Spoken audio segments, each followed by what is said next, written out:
Right, we've got Gavin Hurlimann and Dharmakaya. They're going to discuss whether the resurrection really happened. And of course, both I and Gavin believe that. And they're going to discuss it. So I'll leave you two to introduce yourselves and then...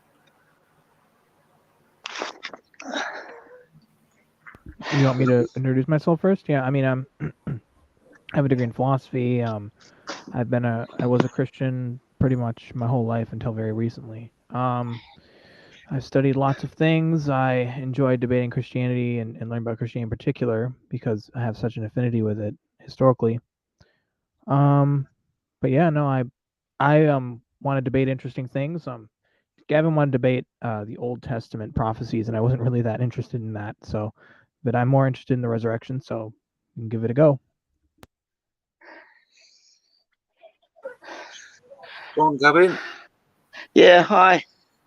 Howdy, folks. Hi, Dharmakaya. Good to see you, my friend. Yeah, so I'm Gavin. Big thanks to Bob for hosting, moderating the debate. Did the resurrection really happen? It's a good old what do they call it, Bob? Oh, it's been Nutshell. going for 2,000 years, Gavin. Yeah, I know. It's a good old chestnut. Yeah. It keeps getting debated back and forth, but just want to thank Dharmakaya for agreeing to debate it. And I look forward to a really good charitable debate. Dharmakaya is probably one of my top three atheists from Clubhouse. So, yeah, I'm looking forward to it.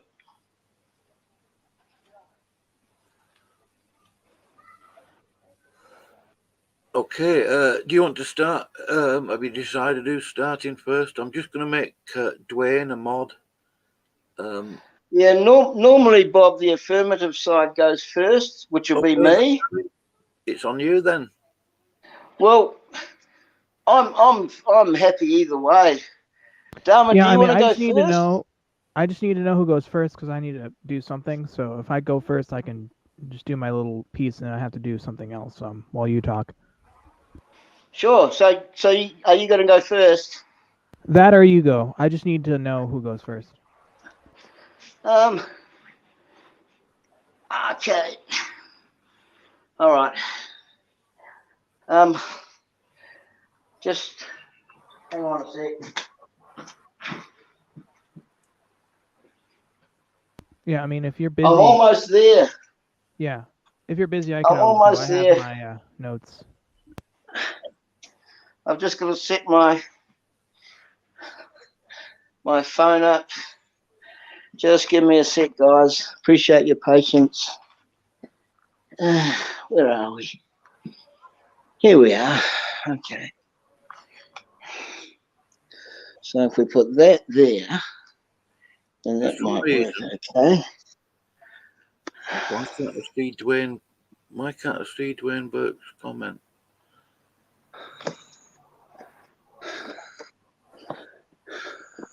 That's crazy. All right.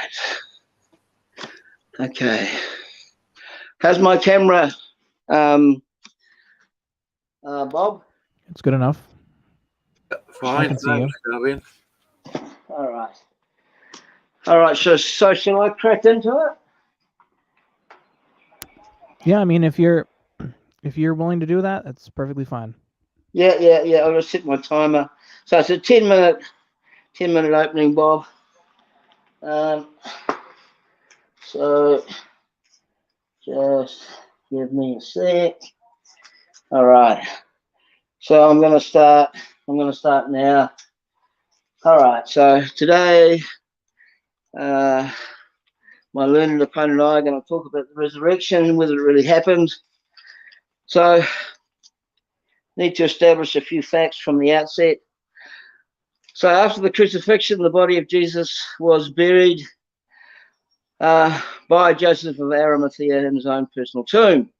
It's highly unlikely that Christians would have invented the story of Joseph of Arimathea's tomb, as Joseph was a member of the Sanhedrin that had arranged the kangaroo court to get Pontius Pilatus, his Latin name, to condemn Christ to death. Liberal scholar John A.T. Robinson says that the burial of Jesus is one of the best attested facts on the historical Jesus. In a refutation to those who denied the entombment of Jesus Christ, Robinson stated that the burial of Jesus is one of the earliest and best attested facts about Jesus. Now, on this following Sunday, on that Sunday morning after the crucifixion on the Friday night, excuse me, folks, we're pretty poor down here in New Zealand. Right, we've got things held together by tape and everything. So on that Sunday morning, a group of women found the tomb absent the body of Jesus. There's a number of reasons why secular and theist scholars accept this fact. That it was a group of women who found the empty tomb strongly argues for the authenticity. Remember, this is first century Palestine, and it's a high context culture. It's also an honor and shame culture. And it was also, unfortunately, a culture where women's testimony was considered worthless. So why would the evangelists have women discovering the empty tomb if they wanted to convince their audience of the historicity of the resurrection? This is probably a reason why Paul does not include the women in his account of eyewitnesses in 1 Corinthians chapter 15. In Matthew chapter 28, verses 11 through 15, we get confirmation, an early Jewish confirmation, that there was no body in the tomb, because the Jewish guards are basically ordered to say that they were overpowered by the disciples and the disciples stole the body. Joseph Kremer, an Austrian specialist in the resurrection, stated that by far most scholars hold firmly to the reliability of the biblical statements concerning the tomb of Joseph of Arimathea being empty on that Sunday morning.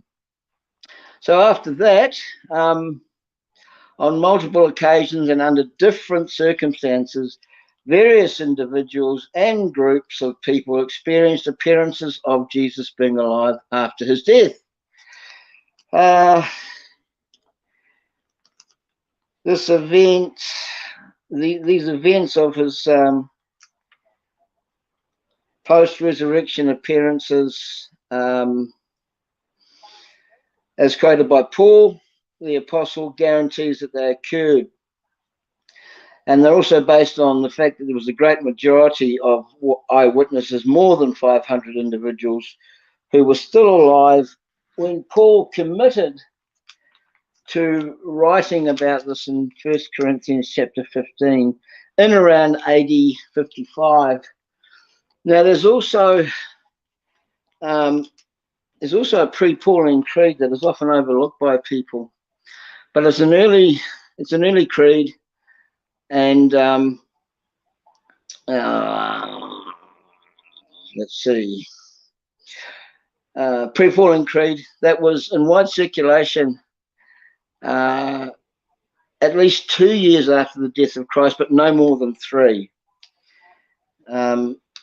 Former New Testament scholar Norman Perrin, and I say former because he's since passed away, but he writes that the more we study the tradition with regard to the appearances, the firmer the rock begins to appear upon which they are based.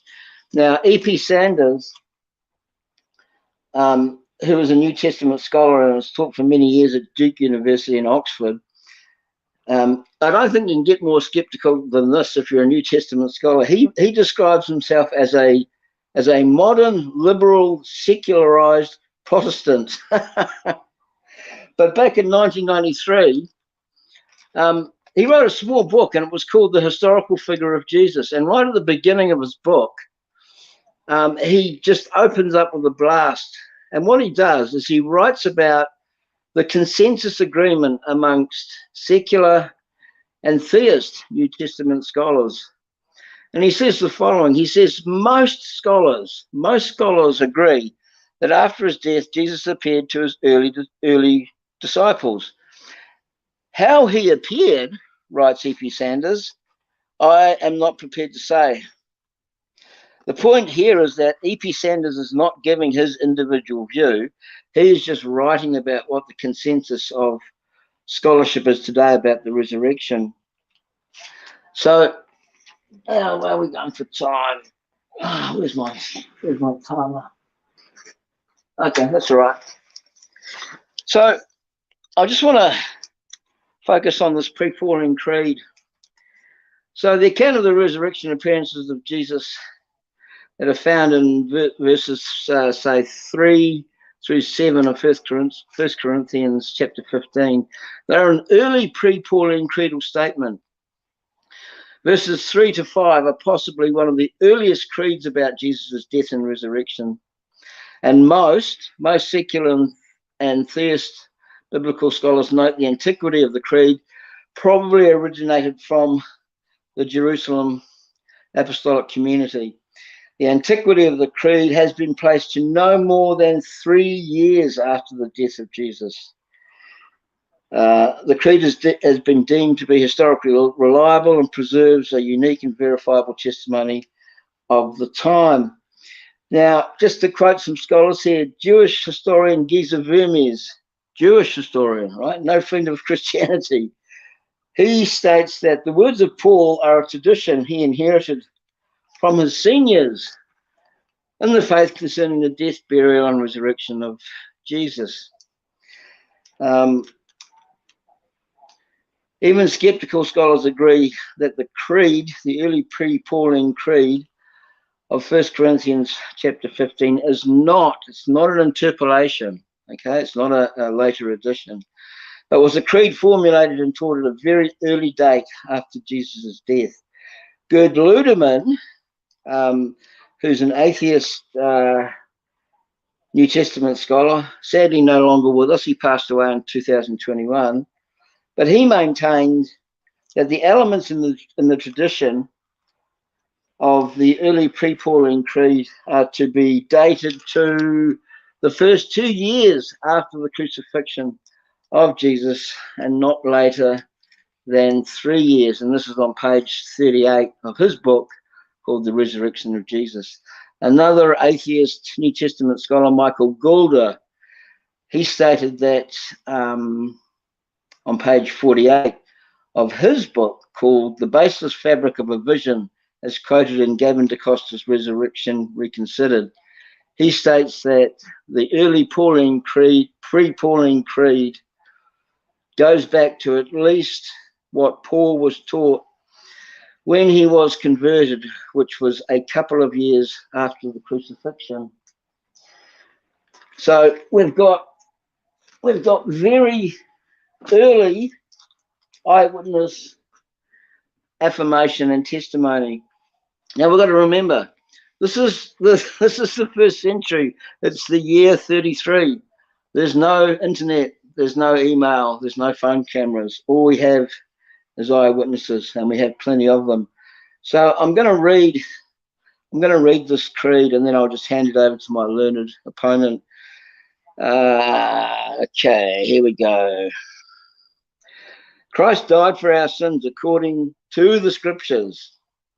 that he was buried, and then he was raised on the third day according to the scriptures. And after that, he appeared to Cephas, who was Peter, then to the 12, meaning the disciples. After that, he appeared to more than 500 of the brothers and sisters at the same time, most of whom are still living. Though some have fallen asleep, which is code for that, they've passed on, but most of them are still alive. Then he appeared to James. James was the brother of Christ. And lastly, Paul finishes off by saying, and last of all, he appeared to me also as to one untimely born. And all Paul is meaning by that is saying that Paul would have preferred to have been maybe born at a time that he was able to actually see the crucifixion and be like one of the first people there on that Sunday morning. So that's the early creed. That was 2 to 3 years after the crucifixion, and that's pretty strong. So how are we doing for time? Yeah, that's 10 minutes. So I'll yield my time to my learned opponent now. So that's 10 minutes, Bob. Okay, Gavin, go on, Dharmakaya. Dwayne Burke is in the side chat and a few other people. I hope Dwayne's behaving himself. Oh, yeah, so do I. All right. Well, thank you for that, Gavin. So I'm going to do this way. I want to respond to Gavin, but I'm going to do it after I give my piece. So I'm going to give my arguments, and then hopefully I have enough time to respond to Gavin. Some of Gavin's arguments, I can't respond to all of them, and I don't want to respond to all of them because I don't think all of them were worth responding to, just some of them, the most important ones. So I have a few different arguments against the view that the resurrection took place. The first argument I would argue is a metaphysical argument.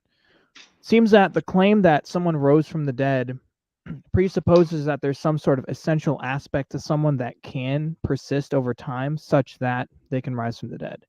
I don't see any evidence for this in empirical sense data, and there's actually strong scientific evidence against it. For example, memory syndromes, language syndromes that people develop when they hit their head make them believe that they're an entirely different person with entirely different memories and history and languages, which strongly goes against the hypothesis that there's some individual self or soul that persists over time, and that would need to be requisite in order for Christ to rise from the dead. Because if Christ was dead and then he rose from the dead, but there is no self or soul, that means that he would have risen from the dead as a completely different person and not as the same person. So that seems to be a metaphysical assumption that needs to be justified if we want to believe people rise from the dead. Second thing is an epistemic argument. I would say that my position is a very epistemic skepticism rather than what might be termed an epistemic direct realism or phenomenal conservatism.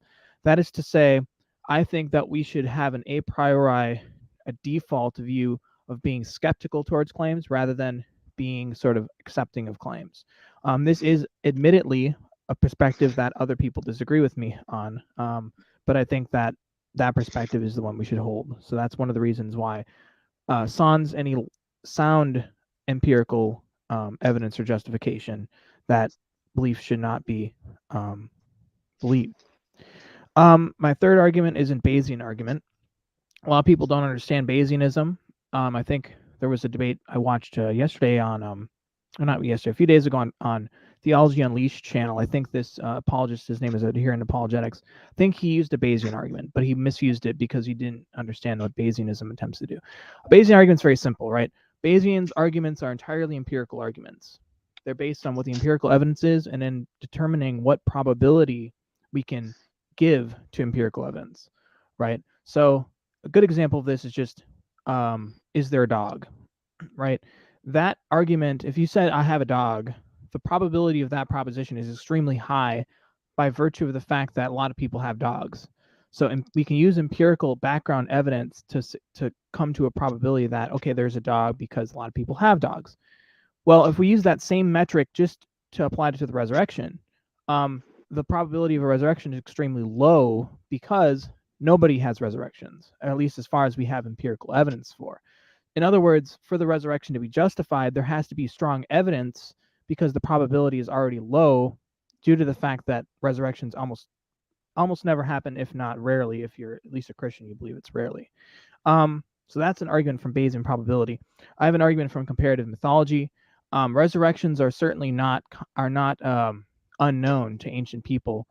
People are believed to have resurrected from the dead before Jesus. For example, Inanna, Apollonius of Tyana, Philostratus's work, Osiris rose from the dead according to Plutarch, and so on. So these are not.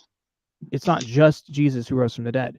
The fact that it isn't just Jesus who rose from the dead, and actually, this is my next argument. This is an argument for multiple resurrections. For example, in the Bible, we have Lazarus. There you go. Lazarus, the daughter of the woman of Nain, and I think there's a Cana as well, reference that resurrection. And actually, there's Matthew. In Matthew, it says that plenty of people rose from the dead and marched on Jerusalem.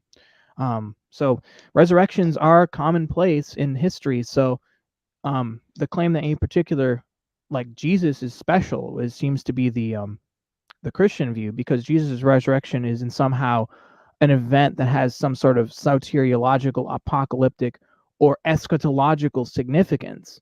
So if it does have this, then we have to explain why these other ones don't, because these other ones are at least claimed to have happened, for one. So there's an historical case that has to be made against them, but also a theological case that has to be made against them. Argument from clarity. I'm going to argue that the notion of a resurrection, especially in the early epistles of Paul, which Gavin quoted from, which I'm glad he did, are not clear at all. My most important evidence, and this is going to sort of go into my next point, the historical critical point. When Paul talks about a resurrection, he doesn't make it clear that that's what he's talking about. He uses a word in Greek that is not clear for resurrection. He uses the word agero, which does mean to raise, but it also means to awaken as from sleep. You could have used other words like, for example, anaviosis, that is to say, to come back to life for resurrection. There are many more clear words you could have used if you meant a literal bodily resurrection from the dead, but Paul doesn't use those words. And he doesn't give us very many details at all, and we're going to go into that. Actually, Gavin mentioned some of the details. The women at the tomb wasn't mentioned in Paul. Gavin has an explanation for that, and that's totally fine. But it's very noteworthy that Paul is leaving out key details like this. Paul mentions 515 witnesses to the resurrection, but we don't actually have anything from those witnesses. We just have Paul saying that there were 515 witnesses. Moreover, the Gospels don't record these 550 witnesses in any clear way. So that's very noteworthy. Paul also seems to suggest in 1 Corinthians 15 a spiritual resurrection, not a bodily one. If you go back that whole section immediately after the one that Gavin quoted, but then all the way up to verse 50 or 51, Paul is comparing two types of metaphysics, a natural physical kind of metaphysic and a spiritual non-natural kind of metaphysic. And he's saying the one gets sown and the other one is harvested. And he concludes in a very clear way in verse 50, I think it is, where he says, "What I mean, brothers, is this. Flesh and blood cannot inherit the kingdom of God, and corruptibility cannot take on incorruptibility." So he's very clear that he means that this cannot be just a mere physical resurrection, because flesh and blood cannot inherit the kingdom. That's what he means to say at the end of the verse. He says it very clearly. All right. Later accounts also seem to significantly differ from each other and also embellish the earlier accounts in Paul. That suggests mythological development. Almost every scholar who is not a fundamentalist or conservative would agree with that. Also, this is something that Gary Habermas, a great New Testament scholar that Gavin, I'm sure, is aware, admitted to me on a Canadian Catholics channel, that the Gospels plagiarize off of each other. Mark is used 100% by Matthew and 60% by Luke. So they're just copying word for word from Mark. But it's very noteworthy that despite copying word for word from Mark, they nevertheless get things wrong compared to Mark. They get things differently. So it's very odd how you'd be able to copy something word for word but also get it wrong. Very, I would say, suspicious kind of source that we're dealing with here. Also, there's evidence that in Dennis MacDonald's work that the Gospels use the Iliad and the Odyssey, which is not a reputable historical source. And there are other arguments that scholars have made. So my position is that the Gospels are not reliable sources and that Paul's not a sufficient source. I would also argue and this is my last argument, the argument from the impossibility of knowledge. And what I mean by that is kind of tongue-in-cheek, but effectively it's this. Christians like to say, and this is fine, but they like to say, because I understand their argument, they like to say that if God could rise Jesus from the dead, it follows that the resurrection can happen. That's true, but God could also make it so that all of our beliefs are false. But it doesn't follow from that because God could make all beliefs false, therefore it is false. So the argument that because God exists, therefore resurrection is possible, works just as well for if God exists, then nothing can be known to be true, which means we can't use God as the explanation for the resurrection. Or at least that's not a sufficient explanation. It might be a necessary one. It's not a sufficient explanation. All right, I want to just address a few of Gavin's points before we go on. He mentioned Joseph of Arimathea, that most scholars accept that Joseph of Arimathea existed and all this stuff, and buried Jesus and so on. I'm very convinced of the view that Joseph of Arimathea did not exist and that he was a character constructed by Mark. The evidence for this is that we've never found Arimathea. That's pretty significant, but that's not sufficient, right? I think another good evidence is the fact that the name itself is obviously a fictitious name. Ari is Greek for the best, so you can say Aristos or, yeah, I mean, there's lots of, I think that means like glorious or generous or something. But Ari is simply like a qualifier for the best, the greatest. And Mathis, right, is like, you get the word math from that, learning, right? So it's a compound word that is the best, the most learned, or, the best learned one. And it seemed to be to me that this is obviously a fictitious name applied to someone. Now, that doesn't mean that he didn't exist necessarily, but I think it's strong evidence against it. It's possible that people who did exist have fictitious names and come from places that didn't exist. That's or at least that we don't have evidence exists. I mean, that's not impossible, but I just find it very conspicuous. The empty tomb. Yeah, the empty tomb. Bart Ehrman says he doesn't believe in an empty tomb, and there are many scholars who do not accept the empty tomb stories. So I'm not going to hold everything on the empty tomb. The 500, I already mentioned before, that we don't have anything by the 500, but we do have Paul's claim that they existed. But we also don't have anything about the 500 in the Gospels themselves. And so if the Gospels are supposed to be reputable historical sources, it's very interesting why they didn't mention them. Gavin says that the creed goes back to Jerusalem and that Paul inherited tradition. Paul actually explicitly denies in Galatians that he received his tradition from no man, but it came from a revelation of Jesus Christ. And so I don't think there's, I think Paul himself denies that. I also think that there's no evidence even if it were true. So it's possible that Paul got his information from Jerusalem, but we don't have anything by the Jerusalem church. So we don't have anything by the Jerusalem church. It's just speculation to say Paul got it from the Jerusalem church. And then he said something about the creed dating within 2 years or 4 years, which is fine. But Bart Ehrman says in his debate with Dan Wallace, he said you can date anything to any way you want. I mean, there's no like criteria necessarily that historians use to date things. The arguments that historians use to date things are, well, we look at internal consistency, we look at maybe the things they mention, the details they mention, we look at maybe the people they know, and then we say, okay, maybe this was dated to that time. There's no necessary reason why we have to date things in certain ways. I'll use a different example. I'll use something that most Christians are not aware of. The Upanishads from Hinduism, or the Rig Veda. We can talk about both of those. The argument has been for centuries in the Indology, right, that the Upanishads are much older than Buddhism. Bronkhorst, who's an Indologist, Ioannis Bronkhorst, makes a good case that the Upanishads cannot be older than Buddhism. Why is that the case? Because the Buddhist texts make no mention of their theology, make no mention of them existing, and neither do Hindu texts at the time make any knowledge of this. So it's very interesting that all of if you date it to a particular time period, but they actually look at the evidence of the time period, no one mentions them. That's a pretty strong case that they didn't exist or that people didn't care about them. But it's pretty interesting why the most important philosophical texts in Hinduism were not cared about people. That's a pretty interesting corollary if in fact that were the case. So Bronkhorst actually dates them much after Buddhism. So that's an example of how historians date things. Another thing that is dated, I think this is wrong. The consensus of the Rig Veda is that it's dated between 1500 BCE and 1250 BCE. But there's a strong case to be made that they're actually dated later, right? I mean, a more conservative dating has been made. I think this is probably true, due to the fact that it mentions the Sarasvati River Valley, which was dried up by the time that the traditional dating gives us. So I think that that's how historians date things. So you can date anything the way you want, but the question is, what's the reasoning? And I don't know what the reasoning is that the creed is so early. Anyway, those are the Gavin's arguments that I responded to, and I gave mine. So that should be it. Yeah, thank you, Gavin, for having me. Gavin? Awesome. Yeah, is it time to go? Is it time for me? Yeah, if we want to cross-examine, or if you want to respond, or whatever you want to do. Yeah, sure. I'll just set my timer. So 8-minute cross-exam, or rebuttal. Bob, is that okay?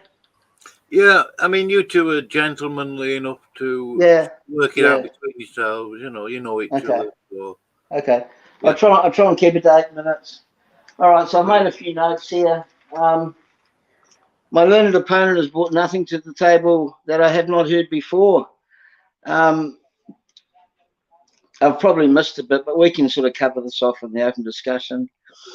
My opponent talked about there being no metaphysical evidence of resurrections. The Bible was written over 1,500 years, and there's nine accounts, Gavin, nine eyewitness accounts. Can I just make it clear? I wasn't saying there wasn't any metaphysical evidence for the resurrection. I'm saying there's no sufficient historical evidence. I'm saying there's no metaphysical evidence of a soul or an enduring self over time. So I just want to make that clear. I'm not saying that resurrections are metaphysically impossible, because I don't think I can support that. So sorry. Can you just make it clear to me what was your relationship with resurrections and the metaphysical? No, I have no problem with resurrections being metaphysically. Not only is it metaphysically possible, because you can imagine a possible world, can imagine a modality where people resurrect just because that's how things work. It's not impossible metaphysically. It's just my problem with that is it seems to assume a certain metaphysics about the self, or about consciousness, or about the soul, and that's the metaphysics I'm rejecting. So let me put it this way. I want to make it clear. So if someone gets hit in the head, you could potentially lose your memories, but get a completely different set of memories and a completely different language set and a completely different history. So your identity literally changes if you can be hit in the head and your brain structure changes. Right. I don't see why in principle that doesn't apply to a resurrection. So if Jesus died, then he rose from the dead, it's possible his brain states were just completely different, and that it wasn't Jesus who rose from the dead, but a completely different person after the fact. So I don't think I don't see like a defeater for that. I don't see that in principle that's impossible. Oh, there's massive defeaters for that. But anyway, we'll carry on.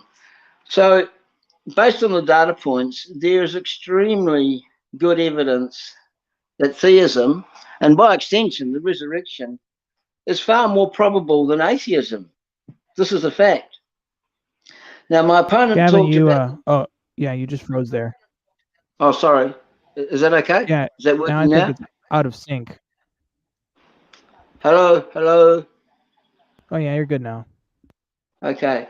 So my learned opponent, he talked about there being no record of those who were witnesses to the resurrection.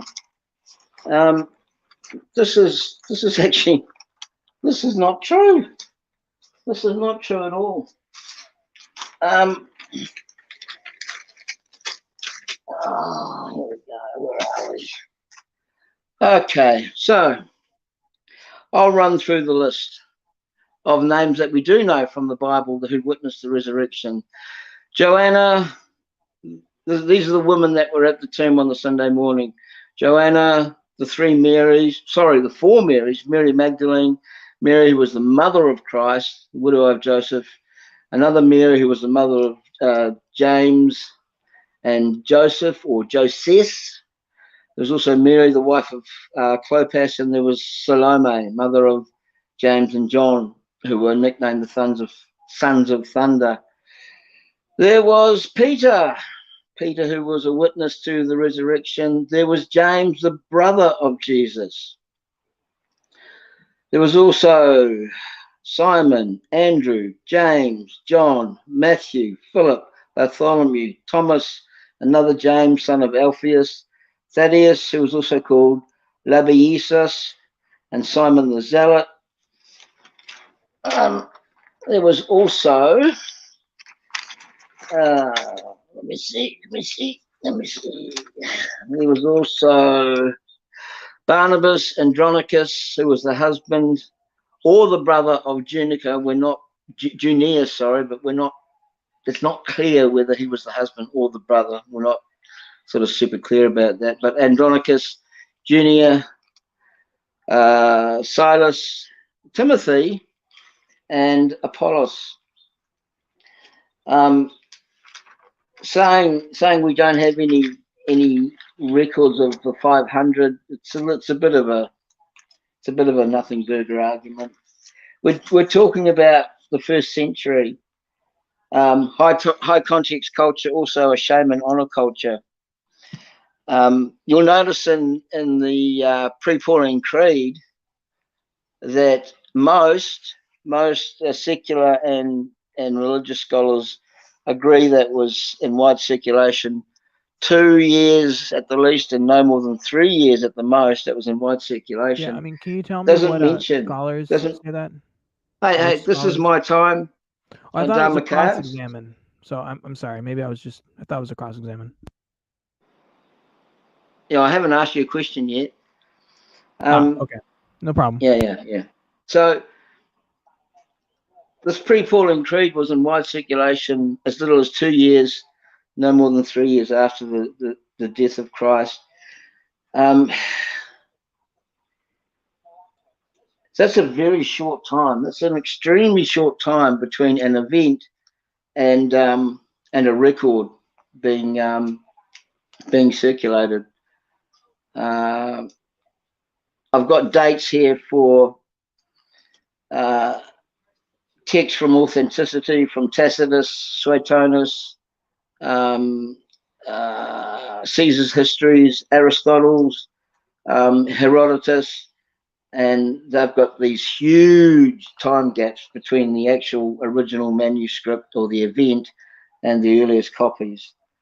So we could probably discuss that. So there is a record of eyewitnesses to the resurrection. And you mentioned that the Gospels were plagiarized. That's really funny because Mark and Luke knew each other. They knew each other really well. So saying that they're plagiarized is a little bit it's a bit funny. It's a bit sort of strange. Yeah, I'm just saying that's what Gary Habermas agreed with me. I can send you that too if you want. Now, yeah, look, I know about what Gary Habermas is saying, which is why I said you brought nothing new to the table. Now, you also said that Paul denies the early pre-Pauline Creed. That's simply an argument from silence. Because I've already read the pre-Pauline Creed that he wrote down in 1 Corinthians chapter 15. So this is the pre-Pauline Creed that was in wide circulation 2 to 3 years after the resurrection. So it's early. It's early and it's eyewitness. And we've got some really good attestation from the church fathers. But you talked about Hurlimann, so I'll just quote from him. Okay, so where's this from? This is from Hurlimann, page 230 from his book, Jesus, Apocalyptic Prophet of the New Millennium. And he writes from page 230, he writes, "We can say with complete certainty that his disciples at some later time insisted that Christ appeared to them, convincing them that he had been raised from the dead." Gerd Ludemann, atheist New Testament scholar. He writes on page 80 of his book, What Really Happened to Jesus, a Historical Approach to the Resurrection. This guy's an atheist, or he was. Like I say, he's passed on. But he says on page 80 of his book, it may be taken as historically certain that Peter and the disciples had experiences after Jesus' death in which he appeared to them as the risen Christ. Bart Ehrman again, on page 276 of his book, A Historical Introduction to the Early Christian Writings, Bart says, the reason I'm using these guys is because they're not like Christian friendly. It's kind of like, it's almost like enemy attestation. They're not like, super friendly to Christianity. So Bart Ehrman writes on page 276, it's a historical fact that the followers of Jesus believed that he had been raised from the dead soon after his crucifixion. We know some of them by name. The Apostle Paul claims quite plainly to have seen Jesus alive after his death. And yeah, that's what Bart Ehrman has to say about that. So the weight of evidence for the resurrection is pretty much in favour from the theist view. Check my time. Oh, that's it. That's 10 minutes. That's heaps of time. So I'll stop there. I thought that was a cross-examination, but that's okay. I'll just reply to a couple. Go for it. Take your time. Take your time. I'm not too much worried about the time, my friend. I don't want it to be too much because I don't really want to be here for too long. I think debates should be shorter than longer. But anyway, I just want to point out two things. So the first thing you said, resurrection. Yeah. You quoted what you did at the end there. Literally, you quoted Bart Ehrman, and then you said there's good evidence for the resurrection or something like that, which is fine. I understand why you might conclude that based on Bart Ehrman, but Bart Ehrman himself debated, I think, Mike Licona on the resurrection. Actually, I think he debated Craig on the resurrection, William Lane Craig, and he didn't believe that. So, it's fine to quote Bart Ehrman as a source to support your claims, but Bart Ehrman himself doesn't really believe those claims. It's also very important to point out that Gerd Ludemann, Bart Ehrman says that he changed his views on the empty tomb. And maybe he did, maybe he didn't. That's not my business to, I'm not here to defend Bart Ehrman. I don't like Bart Ehrman. He can defend himself. I'm just saying that Bart Ehrman thinks that he's changed his views on the empty tomb. He doesn't think it happened now. Maybe in the past he thought it happened, but he doesn't believe that now.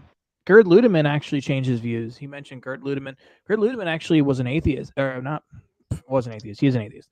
He was a mythicist. Gerd Ludemann was a mythicist, but he changed his views back to believing that there was a historical Jesus. And so I don't think it's very good to quote someone in favor of a historical Jesus and historical resurrection, someone who used to be a mythicist and denied both. I think that's a very dangerous argument to make.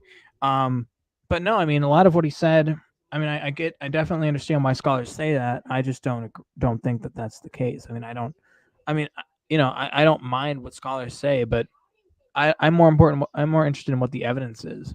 There might very well be scholars who believe this, but I want to know what their evidence is. I reject, and I'm not just being sort of like inconsistent. People often accuse atheists of being inconsistent about their skepticism. That's understandable. There are some atheists who are.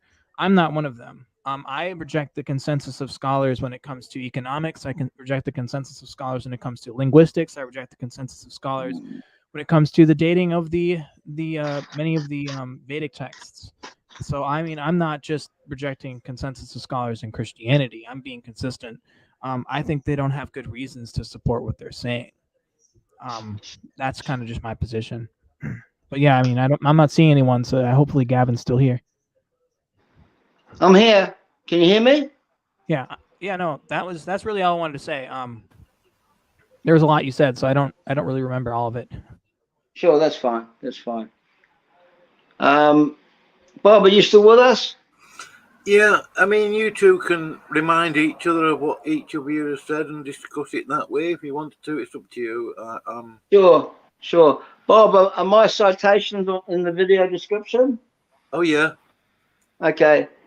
Yeah, my friend, I'm hearing claims from you regarding Bart Ehrman and Gerd Ludemann, but I'm not seeing any evidence that you've provided. You're just saying things, you know. It's good when you come to a debate to bring supporting evidence so that what you say can be fact checked to whether it's true or not. So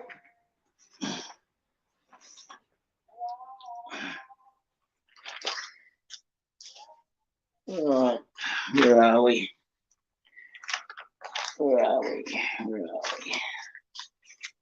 So I've got a whole list of citations that Bob has put onto the video description, so you can fact check any one of the scholars that I've quoted from. And the reason I quote from scholars is because these are guys who have spent their careers studying what they talk about. Now, regarding the dating or the earliness of these reports of the resurrection, there is scholarly support that Matthew's gospel. Well, first of all, I'm going to favour an early dating, and that'll be a dating that's pre 70 AD, simply because pre 70 AD there were major events that happened that if you were a Christian gospel writer, or somebody like Paul who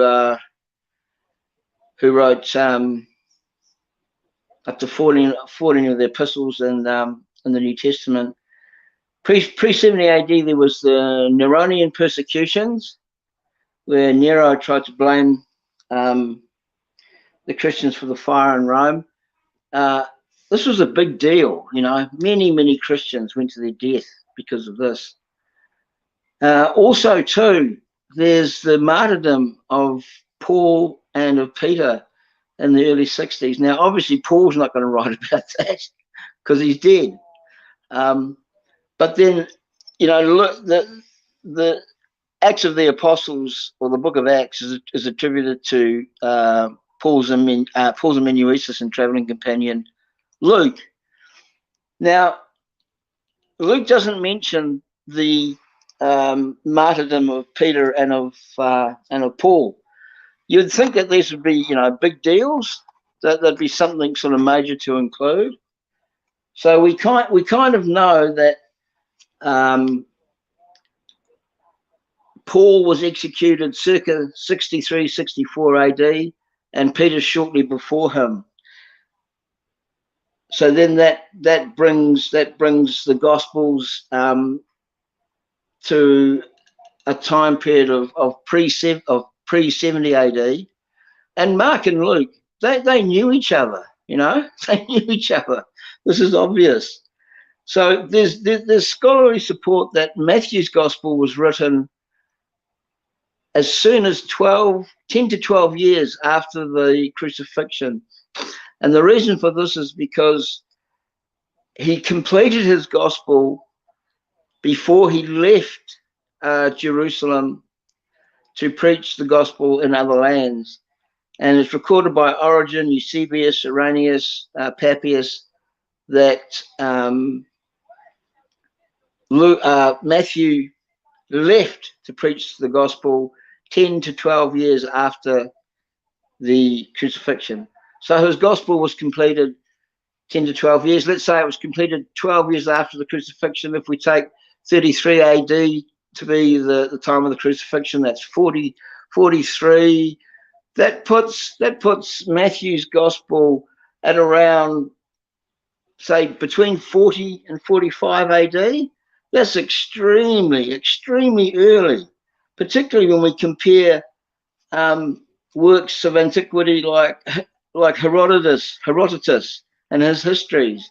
There's a 1,300 year time gap between the original manuscript and the earliest copies we have, and we've only got 8 copies of Herodotus.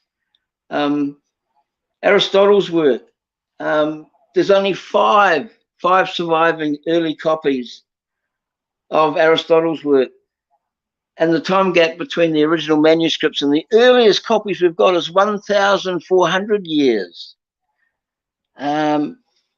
Suetonius, when he wrote his Roman histories, the time gap between the original manuscripts that he wrote and the earliest copies we got is 800 years.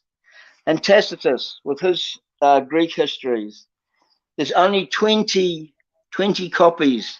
20 copies of copies left, and there's a 1,000-year gap between the original manuscript and the earliest copies. There's only 5 copies of Aristotle's work, and yet there's close to 6,000, almost 6,000 copies of the New Testament, and the time gap is like an eye blink in terms of writings from authenticity. So I'll stop this and give you a chance.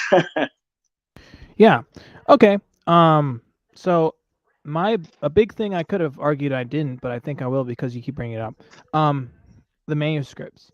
Actually, the existence of any manuscripts of the New Testament is evidence against Christianity as we know it. And the reason why that is because in order to be able to read or write at all in the ancient world, you had to have been part of the moneyed elite. And in fact, the amount of money that to print any book in the ancient world would have cost is roughly 100,000 of our U.S. Modern dollars. So the only people who could have written the books of the Gospels would have had to have been the elites, would have had to have been the rich, which makes it very unlikely that the apostles of Jesus, at least according to what we know about them, who were illiterate, largely unlettered, largely rural, largely Palestinian, non-Greek, not educated, would have written them. So that's a big problem if you're going to argue for the legitimacy of these texts from the claim that they were traditionally authored. Another thing is that Gavin gave us few different dates of the Gospels, Gospel Matthew being 40, 45, and so on. I just want to point out that is very much a fringe position. I'm not saying that it's impossible, but it is not the mainstream view of scholarship. Bruce Metzger, Bart Ehrman's mentor, who is a fundamentalist, he's not liberal like Bart Ehrman was. He has a book called The Oxford Handbook to the Bible, and they go over all the dating in that book of various texts of the Bible, and the consensus is definitely that Mark was written post 70. My personal opinion is that Mark is probably near 90 CE, but it doesn't matter. I'm not a scholar.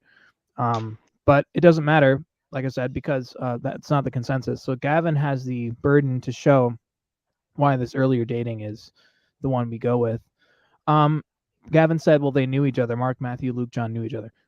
Yeah, that's not a good thing either, because if they knew each other, then that's an argument that they could be colluding, and there could be a conspiracy to intentionally tell the story that they want to tell.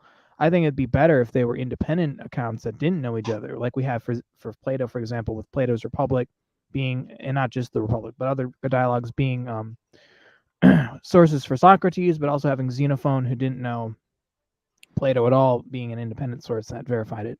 If they knew each other, that's a case that you could make. I don't know if I would make it because I don't believe what Gavin's saying, but if you wanted to make that case, you could say that they were conspiratory in that regard.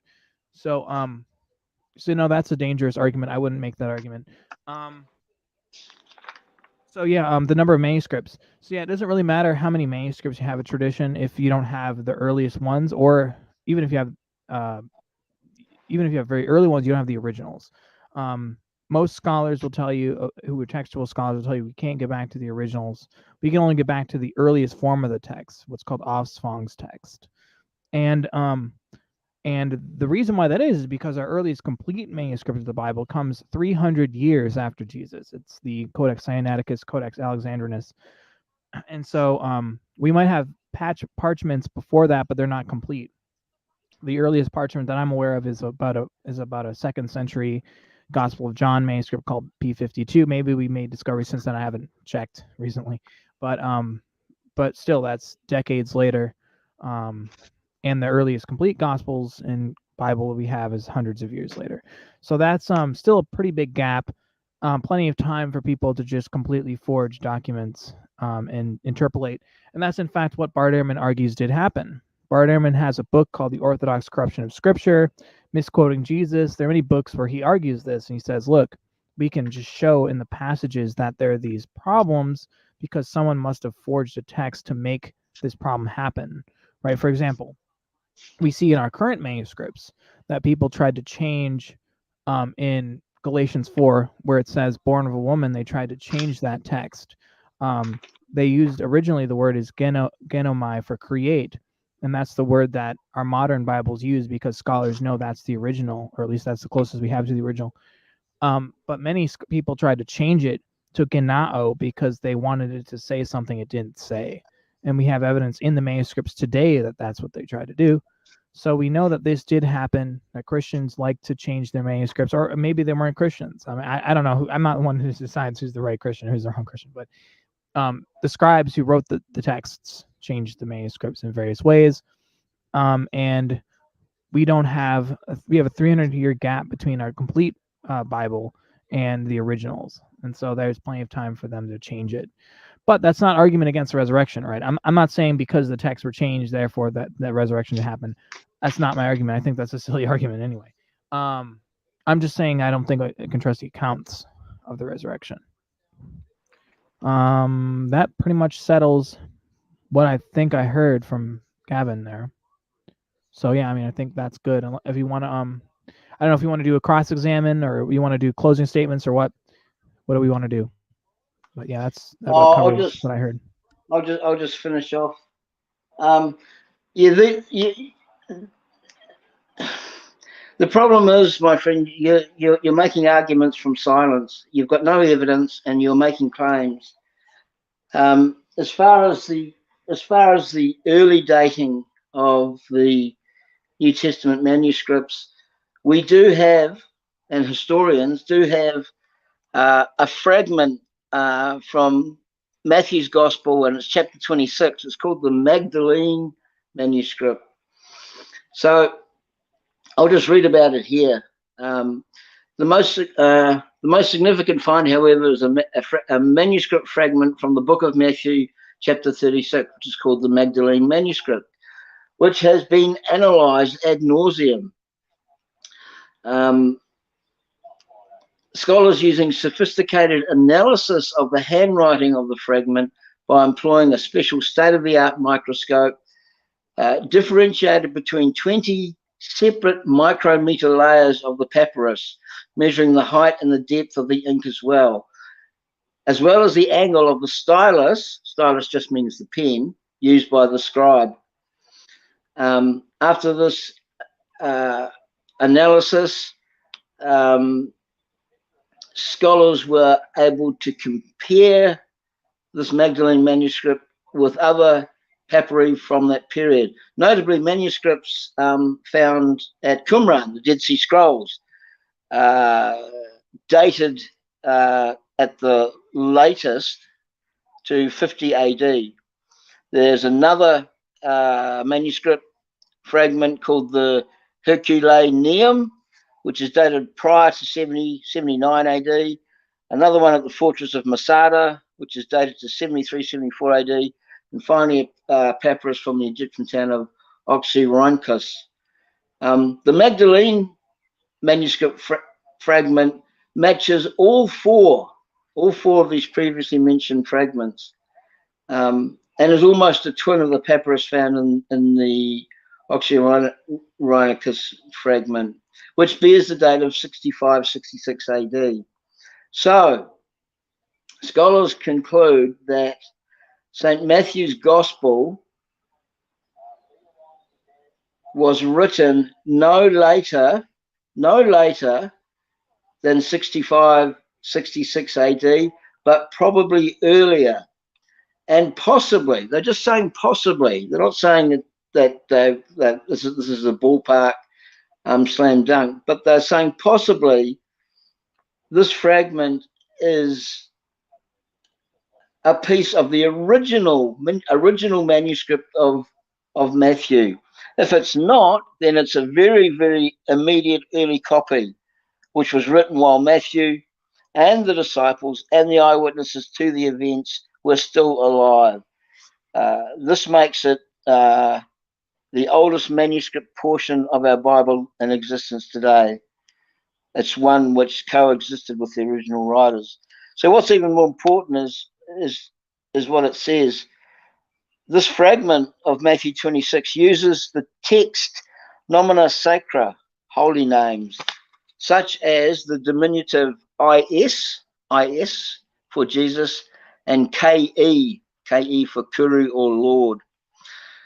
This is significant because it suggests that the Godhead of Jesus, the triune God, was recognized centuries before it was accepted as official church doctrine in 325 AD. So that's that. I think this objection about the New Testament itself is evidence against itself because of the cost to put it together. That's just an argument from silence. Yeah, that's just speculation. So anyway, I'll end it there.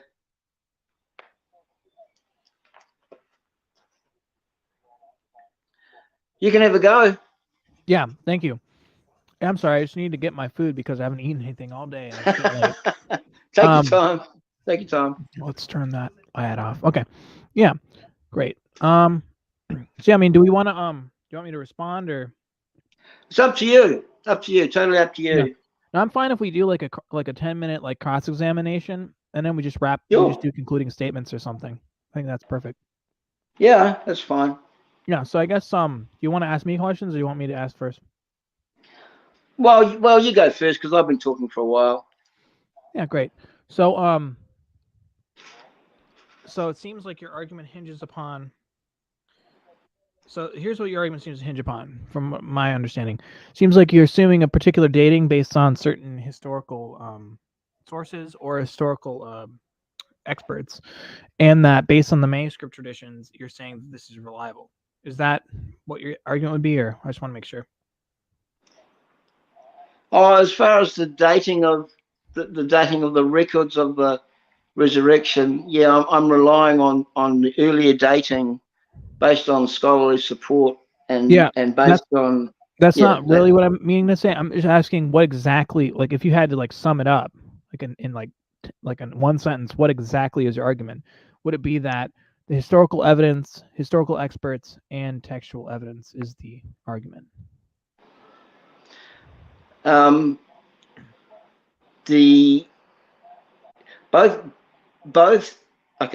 secular and theist New Testament scholars are in agreement that the resurrection actually occurred. So I'm basing my argument on their opinions because they're the experts in the field. Yeah, okay.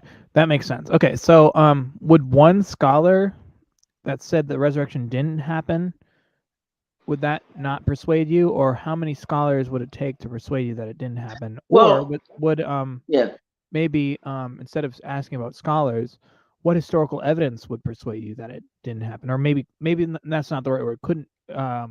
Might not have happened. That's the right word. Okay.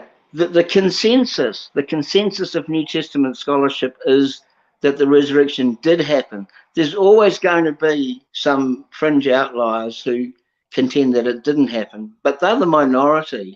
So I'm going with the consensus that say it did happen. Yeah, I mean, so should I? I'm wondering if we should go. You're saying we should go with the consensus. So you think we should just go with consensus on every belief, or do you think that it just should be just for Christianity? So, for example, would you say that the consensus of linguistics that there's a universal grammar? Do you think that's true? And do you think the consensus of economics there's micro foundations to macro phenomena? Do you think that that's true just because the consensus says it, or what's your criteria? Do you just think that the consensus has the evidence, or? Yeah, I can sense a lot of wiggling going on here. That's not even on topic.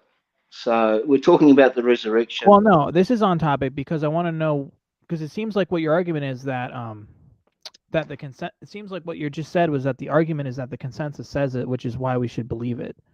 Is that not what you just said, or if that's not, you could correct me. The consensus of New Testament scholarship, whether it's secular or theist, is that the resurrection did occur. It's a historical fact. Yeah, no, but I want to know if you're consistent. Like, so is it just the consensus of New Testament that you accept, or are you just saying that? I want to know if you're consistent. I'm not getting where what criteria you're using. For me, consensus doesn't matter. So for you, it seems to matter. That's why I'm kind of trying to figure out what your criteria is. Well, it matters to me because I don't think of myself as an expert. I try to demonstrate, humility and look to the experts who have made careers out of studying the New Testament. I'm no expert whatsoever, but I will refer to the experts who are the authorities. Right. Okay, that's fair.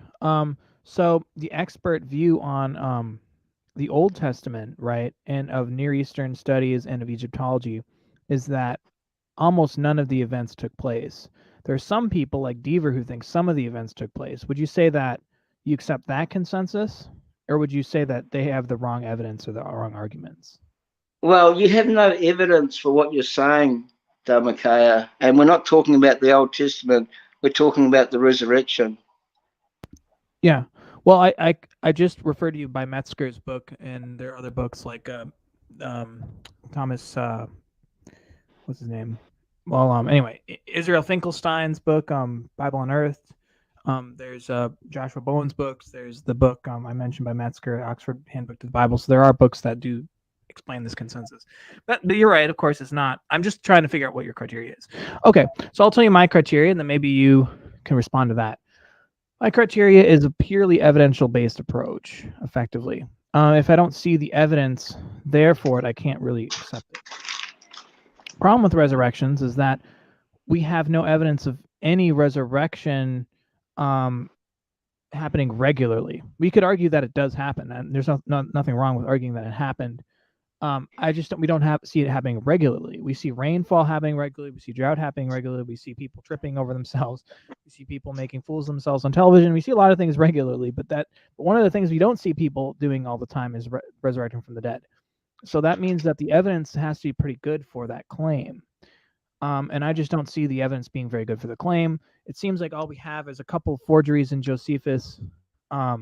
We have Paul's testimony, but Paul's testimony is lacking very crucial details for me. And the Gospels seem to be, as Gavin himself admitted, aware of each other.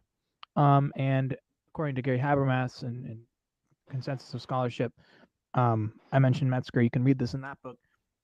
They would say that it's not even close. 90% of Mark is in Matthew, and 60% is in Luke. And Luke is using huge sections of Matthew also. So, I mean, to me, that's not sufficient evidence to warrant a claim. I'm not saying it's not evidence, right? That's not what I'm saying. I'm going to be very clear. I'm not saying it's not evidence at all. I'm just saying that for me, that's not sufficient evidence, right? It's certainly a necessary condition. It's not a sufficient condition. And that's kind of my perspective on at least the resurrection in particular. A similar thing I could use as an example. There's a story I think it's in the Srimad Bhagavatam in the Vedic tradition, right? Where Krishna has millions and infinities of himself that he's multiplied just so that, or I think it's actually maybe Brahma that he multiplies just to like make the one Brahma like stupefied. He wants to like show his power and glory and so on. I mean, that's not impossible. I don't deny that Krishna could have done this. Krishna certainly could have done this. It's not impossible. I just don't trust that story. And the reason I don't trust the story of the Srimad Bhagavatam is because we don't have any evidence of it being used until the 10th century CE. Ramanuja Acharya, one of the great scholars of Vedism, didn't have it and neither did anyone prior to the 10th century. So the idea that it happened is unlikely because the story is so late that it doesn't have corroborating evidence. And so I'm not being inconsistent. I'm being very consistent. I don't accept that story. I don't accept the resurrection story. I don't accept the Epic of Gilgamesh or the Iliad and the Odyssey. To me, that those are all the same in that regard, because I don't see the sufficient evidence for those stories. So yeah, you can go. I don't know if you want to extend the cross-examine 5 minutes, because we're almost out of time. But then we can do closings. Yeah, sure. You say you're using the evidentialist approach. I haven't seen it. I haven't seen any evidence, Dharmakaya. All I've heard is claims. And you've made a big deal about the fact that Mark and Luke colluded because they knew each other. Well, so what? So what? And you've talked about Krishna, Brahma, and Vedism. Vedism? We're not talking about Krishna, Brahma, Vedism. We're talking about the resurrection of Jesus Christ. So this is not good. It's not good to turn up to a debate without evidence and just make claims, because they really mean nothing. Claims are like opinions, you know. Everyone's got them, but unless you can back them, then they don't really mean anything. Yeah, I mean, Gavin, do you think that historical analogy is just a wrong use of language or wrong use of logic? Sorry? Well, what I've been doing is I've been making historical analogies. Do you think that that's just not a proper way to use logic? You've been claiming historical analogies, but when you come to a debate, if you want to be professional about your presentation, you come with supporting evidence. Yeah. Well, I mean, I think a lot of historians are okay with using historical analogies, but I mean, if you don't consider them valid, that's fine. I'm just saying that that's kind of my position. So we've reached like the 10-minute mark. Do you want to go a few more minutes and then do closing, or what do you want to do?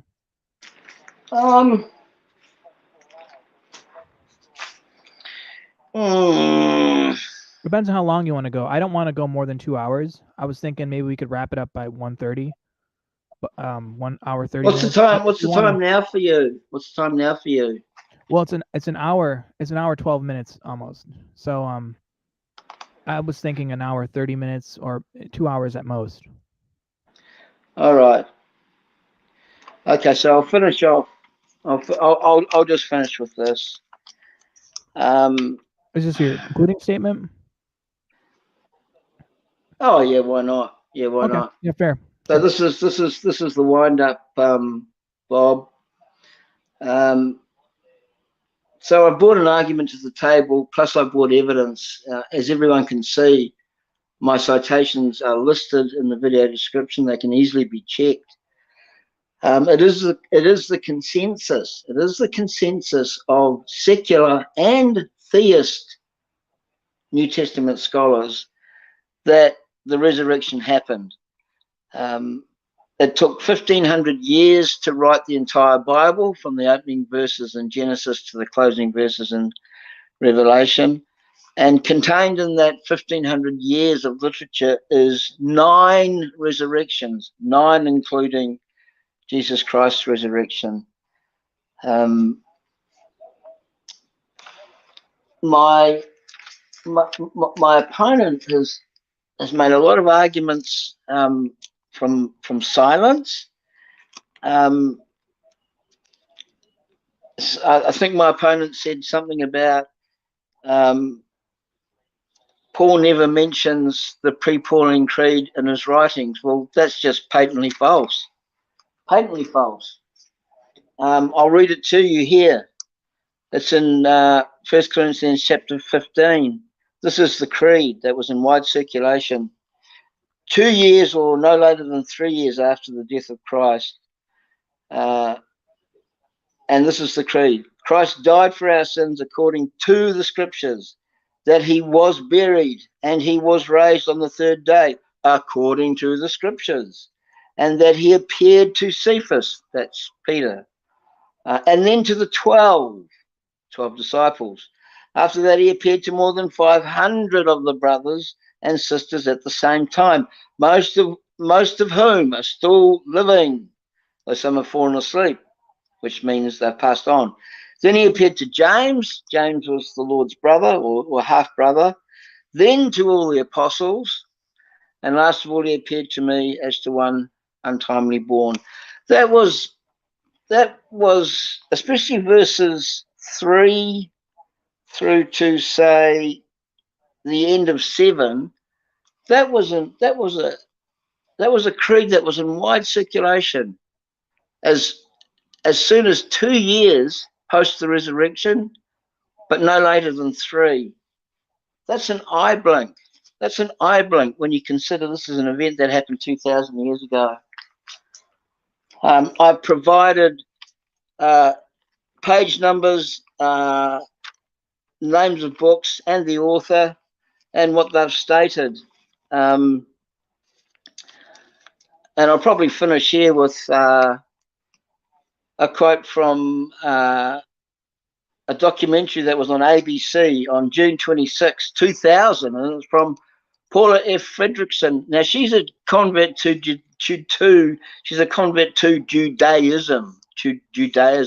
So she's not a Christian, but she's a historian, well known. And she says on this doco, I know in their own terms, when she's talking about those who had seen the raised Jesus, she says in this doco, June 26, 2000, on ABC, called The Search for Jesus. She says this, she says, I know in their own terms what they saw was the raised Jesus. I wasn't there, so I can't say what they saw, but, she says, but, whenever there's a but, it's either good news or bad news for somebody. But as a historian, she says, as a historian, they must have seen something. Later on in the documentary, Paula F. Fredrickson, I'm tripping over my tongue here, Paula Fredrickson states that the disciples' conviction that they had seen the risen Christ is part of historical bedrock. Facts known past doubting. And I'll yield my time there. All right. Let me see if I can sum up quick here. I don't want to be too slow. So anyway, my arguments were a metaphysical argument against a resurrection, not because resurrections can't happen, but because it doesn't make sense to talk about a resurrection happening, in the sense that any individual person doesn't necessarily have a soul or a self that persists over time, because there's no evidence of a soul or a self that persists over time. And there is scientific evidence that shows that that's not the case, based on scientific evidence of changing memories, changing histories, and changing languages when you have injuries. So that shows that a resurrection is an incoherent notion, because to say someone rose from the dead assumes that there's someone that persists over time. So that doesn't make any sense. Bayesian argument from probability. So as I said, there are regularities that we can see. If someone has a dog, it's very regular. People have dogs. People have dogs all the time. People do not resurrect from the dead all the time. So if something is not regular, that means it has to be sufficient evidence to establish the claim. A bunch of books written by people who we don't have originals of is not sufficient evidence for me.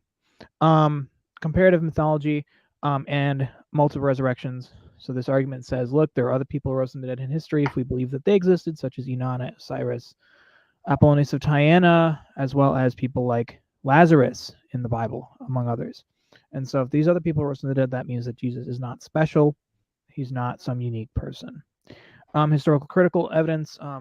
Gavin saying I don't have it, but I mentioned that the consensus of scholarship is that the Gospels are after 70 and later, and that they copy off one another. I mentioned the Oxford Handbook to the Bible. Oxford is not some fringe atheist skeptical thing. It's actually mainstream university, and almost no one really denies that. Princeton University, Oxford University, Yale University, these are big presses, and these are big universities, and they have very big stature, so they're not to be taken without consideration. Argument for the impossibility of knowledge. As I said before, You could say that you could make the case that, oh, God could raise Jesus from the dead, so therefore he did. You could make the case just as well that God could make all beliefs false, and therefore he did. But it doesn't follow either way. What God could do does not mean that God actually did that. And to sum up, Gavin appeals to consensus to make his argument, and it seems like he also appeals to phenomenal conservatism, that is to say the position that things should just be the way they are unless we have evidence presented to the contrary. I reject both of those positions. I think that things are not as they seem unless evidence is provided that they are that way, as well as I rejecting not only the consensus of New Testament scholars, but the consensus of Indology, the consensus of linguistics, consensus of economics, not because I am some arrogant person, although, I mean, I might have some ego, just because I don't think they've met the burden of proof and provided the evidence for the claims that they make.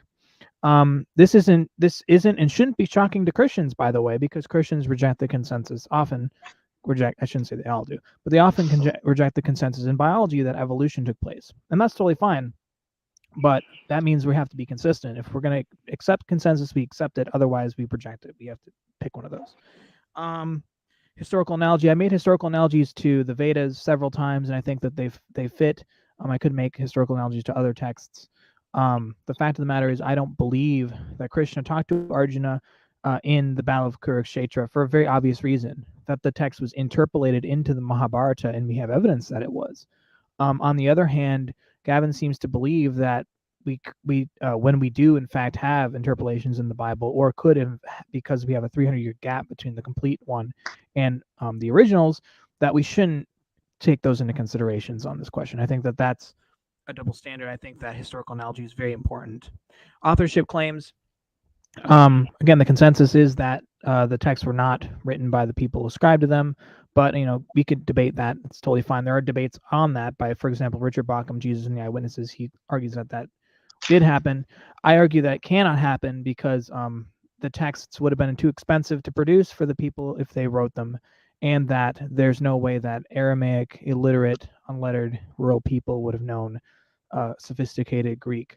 So that's the argument for that. And that basically sums up my position. Oh, actually, no, I wanted to make one more point. Gavin incorrectly said that I said there was no pre-Pauline creed. I actually said multiple times that I agreed that there was a Pauline creed, and I actually cited it. And I just cited it to say something different than what Gavin was saying. I cited it to show that there was no bodily resurrection, that it was a spiritual resurrection.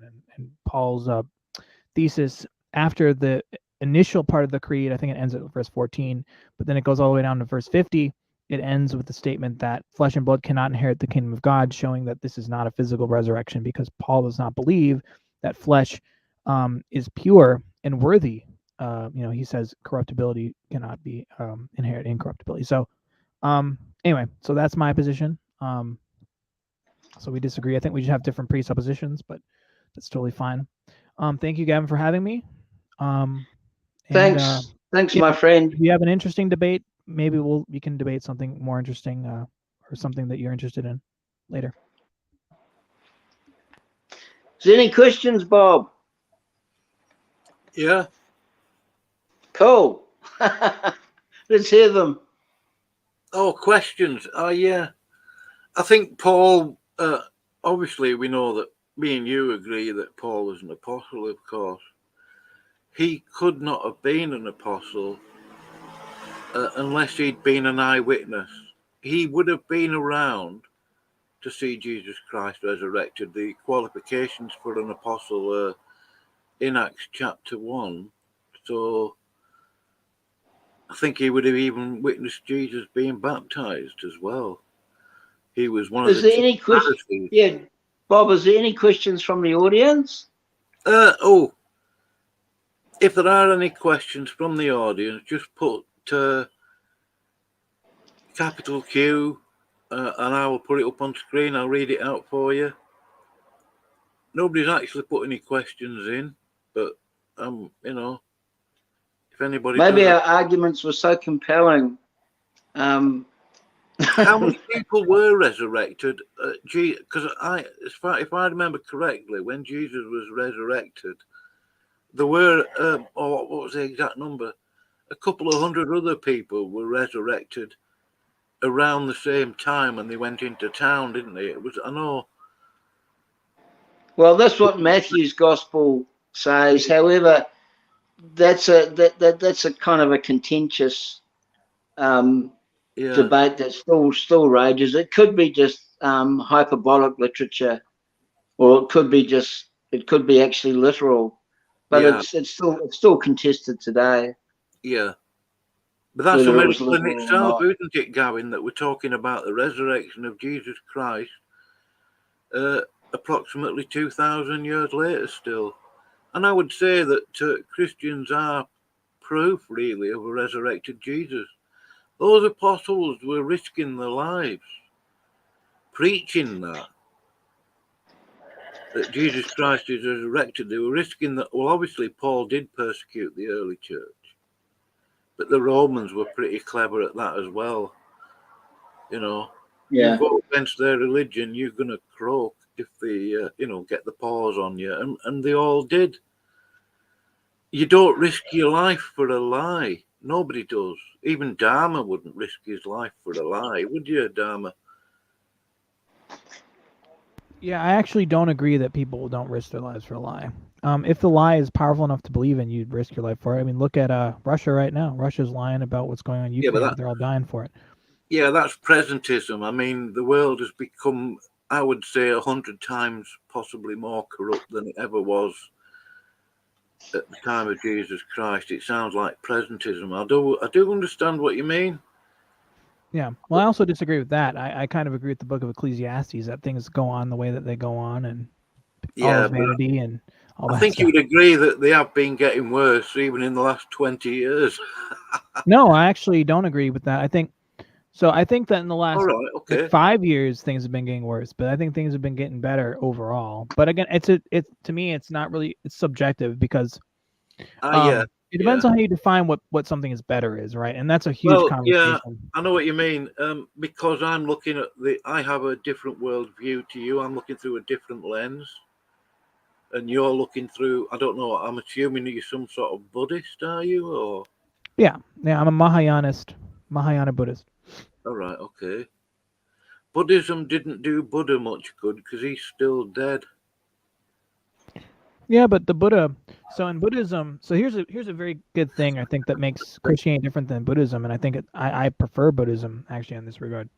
For Christianity to be true, Jesus has to have existed and has to have rose from the dead, right? But for Buddhism, Buddha doesn't have to exist, because for us, everything is void of any inherent existence. So if Buddha didn't exist, it's actually better for us, because we can argue our case better. Our teachings are truer if the Buddha didn't exist. So it's actually a good thing if he didn't. I don't believe he didn't, but I don't have evidence either way. So.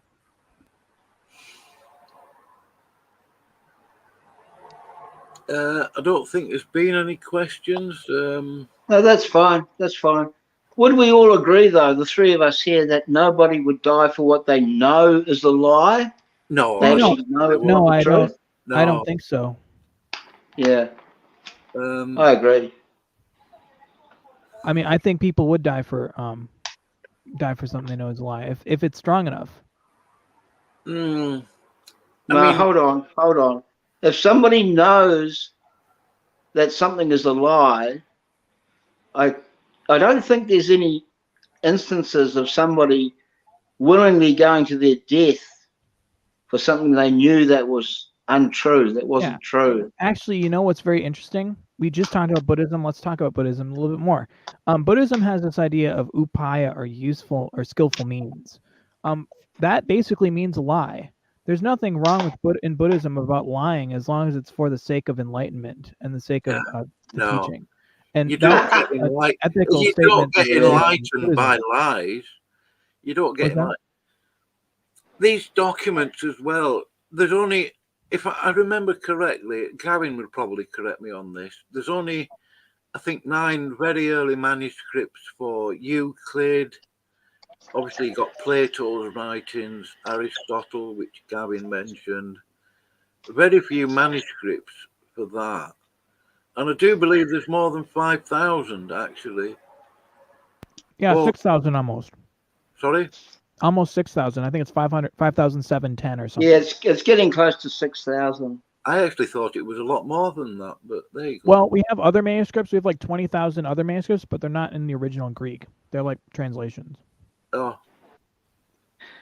See, here's this. This is a classic illustration of why the non-Christian worldview is fallacious. And I'm gonna use my learned friend here. My learned friend has a religious worldview that he claims to know something. He claims to know something about reality that hasn't been and may never be empirically proven. And this is the whole problem with atheism or believing in another religion. People claim to know something. They claim to know something. Yeah. Something fundamental about reality that hasn't been. Oops, sorry. I'm sorry. Yeah. My phone fell down. Can I respond, by the way? I'm just wondering. Yeah, hang on. Yeah. Just give me a sec.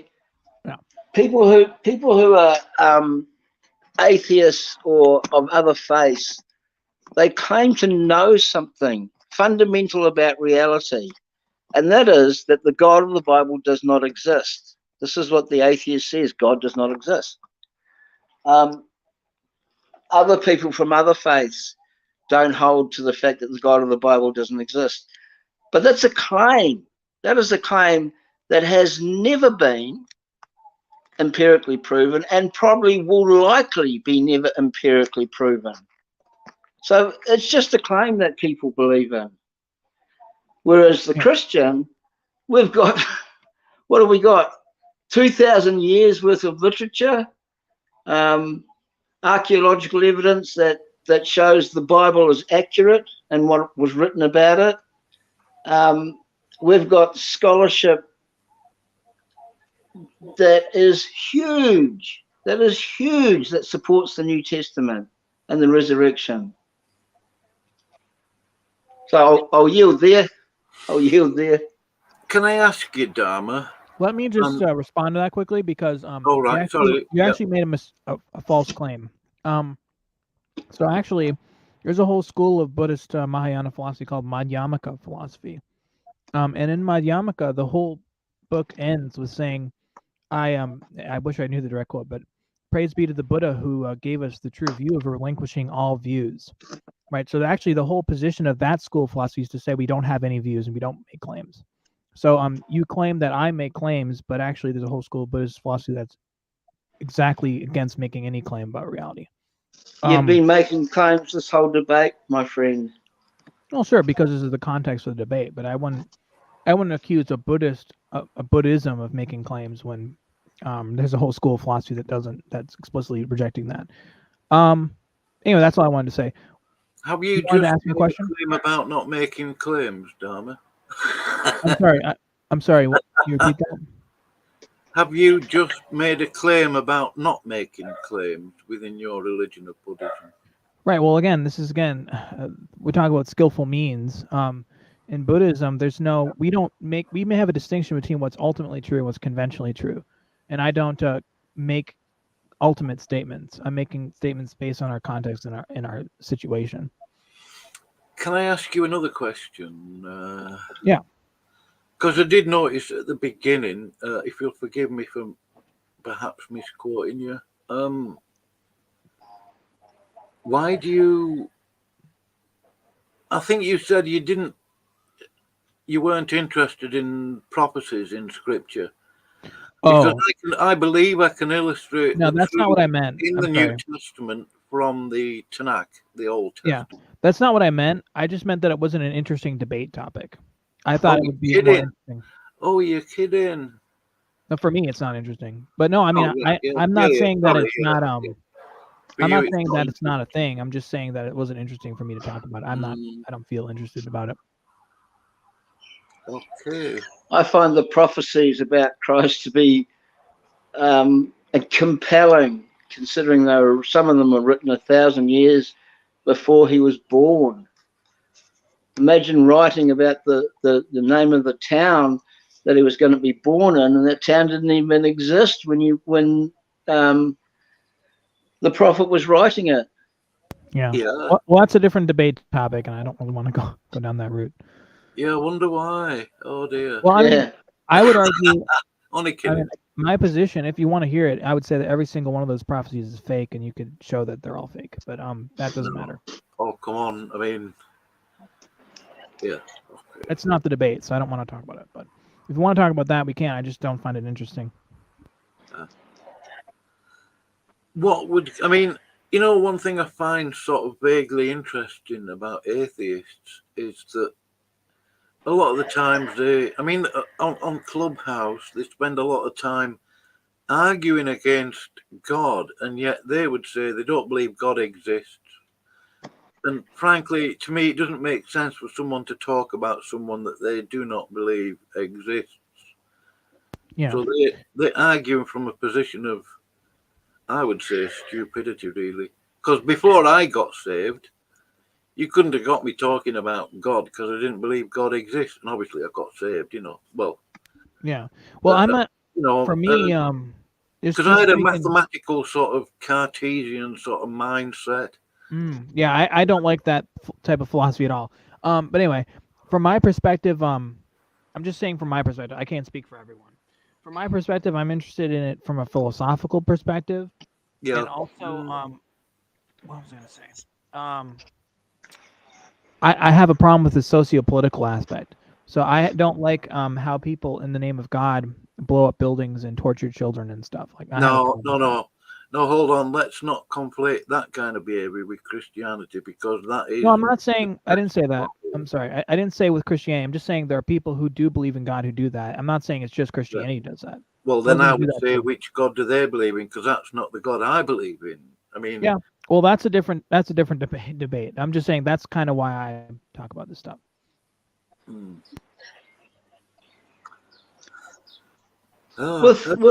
With the atheists, Bob, and I'm not including you in this, Dharma, but with the atheists, they commit what's called a genetic fallacy all the time.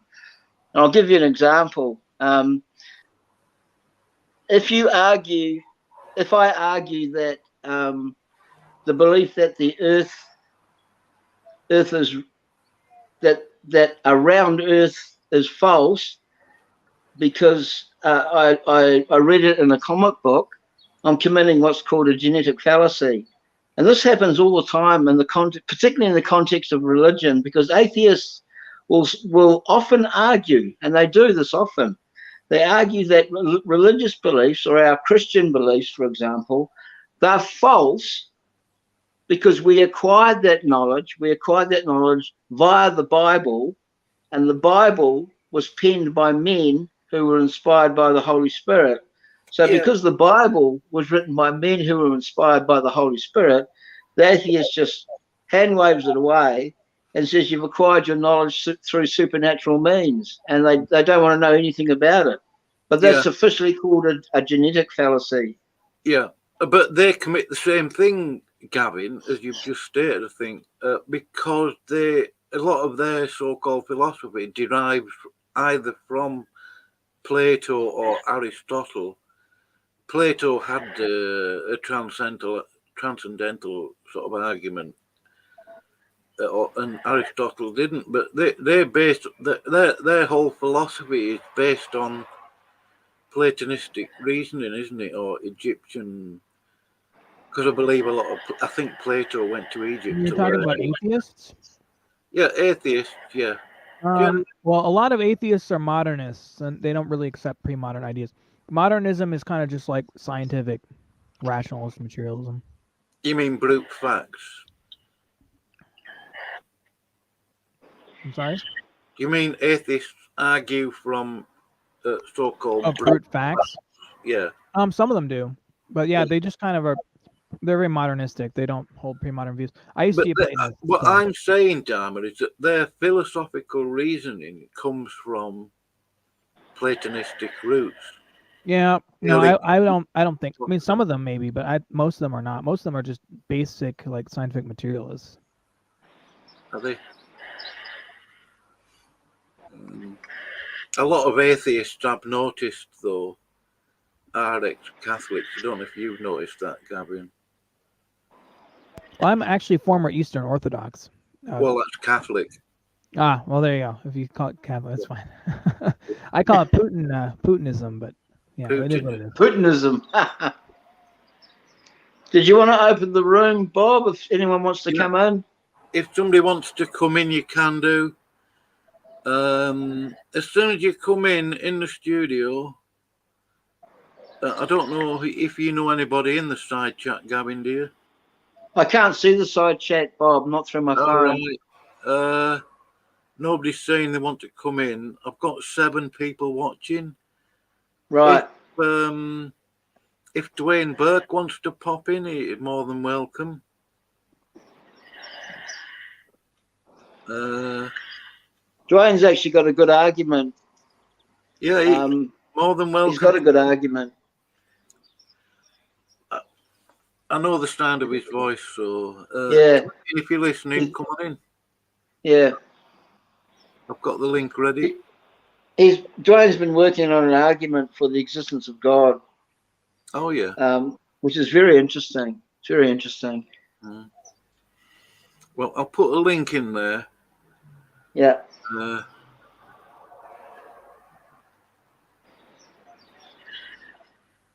Yeah. I mean, if there's nothing else, I'm gonna probably get going. I didn't want to stay here over 2 hours, just because I don't want to stay too long. Yeah. I don't like long debates and long discussion. I like shorter stuff. All right. Yeah. Thanks, Dharma. I appreciate it. Appreciate your time. Yeah. If you want to come up with a more another, I shouldn't say more, another debate topic. Yeah. Then yeah, no, I'm down if you want to talk about it. That'd be great. Thanks, man. Appreciate it. Yeah, thank you. What's your main reason, Dharma, for what? Not believing in Jesus Christ and who he is? In Jesus? Manifest in the flesh. My main reason. So my main reason why I don't believe it? Yeah, yeah. Well, right now it's just because I don't need that. You don't what? Sorry. I don't need it. My life works fine without it.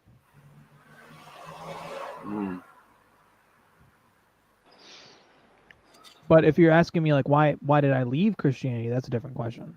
Well, I don't know if see, the trouble is we could get into a right old argument there, because some Christians would say, "Oh, well, you were never Christian." Never Christian, yeah. I know. Because you became a buddy, and they would say that you could rightly claim a no true Scotsman fallacy. Right. Well, then there are people who say that. I'm sorry. I'm saying there are people who say that like a Calvinist view, which would say like, maybe I am a Christian, I just don't know it because God has predestined me to salvation. So like maybe I am a true Christian, but I'm not aware of it, and eventually God will save me anyway. Like who knows? I don't know. I'm not keen on Calvinism at all. I would hesitate to call it biblically Christian because they would state limited atonement, and I would say, well, who's limiting it? Because God certainly isn't. So please tell me who is.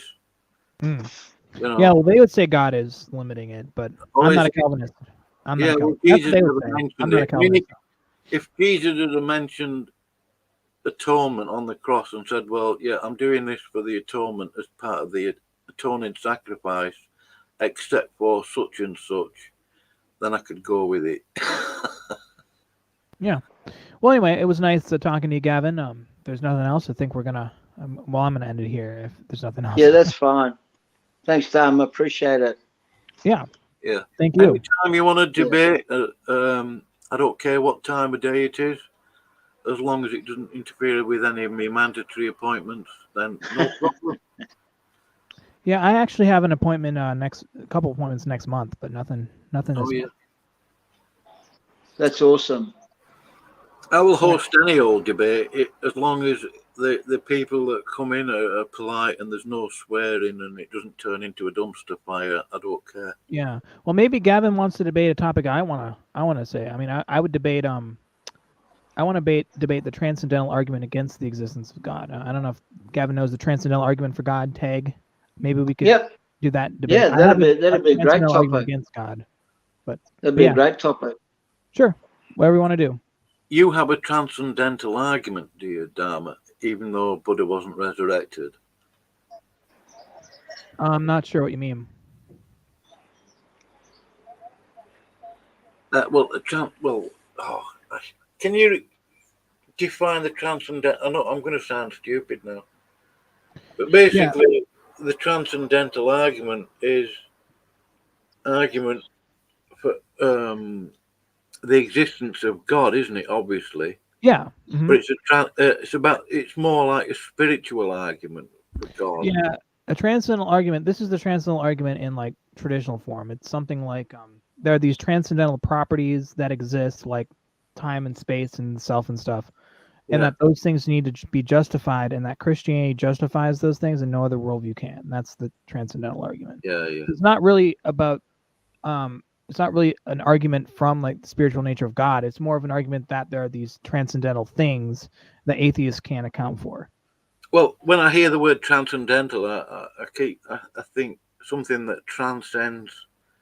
Yeah, I know what you mean. That we have today. Yeah, I know what you mean. Had. You know, like when I look at nature, I think, yeah, God put that there. Yeah. Right. When I look at myself, I'm extremely handsome, by the way. When I look at myself, I do believe that God, created that, and so that is a transcendental argument, isn't there? There's something. Yeah, that's more of a teleological argument. Yeah, I mean, I understand what you mean by transcendental. Yeah. Yeah. So, Dharma, have you got an argument against the transcendental argument? Yeah. So if I don't know if you've used transcendental arguments, but my argument against the transcendental argument is that so I'll just rummage off the four premises again. The first premise is that these transcendental things exist. The second premise is that they need to be justified. The third premise is that Christianity can justify them. The fourth premise is that no other worldview can justify them. Therefore, God exists. I would argue that every one of those premises can be questioned, but it doesn't matter. I would just deny that burden, that claim can support its burden of proof, because in order to have the claim work, in order for the claim to obtain, that's a famous philosopher, philosopher speak, to obtain, it requires it such that every worldview cannot account for those things, and that means you have to actually show that every worldview cannot account for those things, and that hasn't been done. So right, I'm with you. Yeah, I don't know if you use the transcendental argument or not, but yeah, I try to stick. Yeah, I try to stick more to an evidentialistic argument, or evidentialism. But it seems to me that on Clubhouse there's quite a few tag proponents or presuppers, and their basic argument is that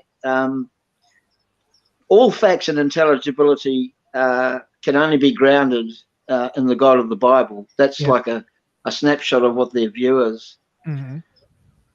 Yep, no, that's right. But I also have a problem with the claim that there is intelligibility. I'm not saying that there isn't, but I want to know what the argument is for intelligibility, and I don't think you can make an argument for intelligibility without arguing in a circle.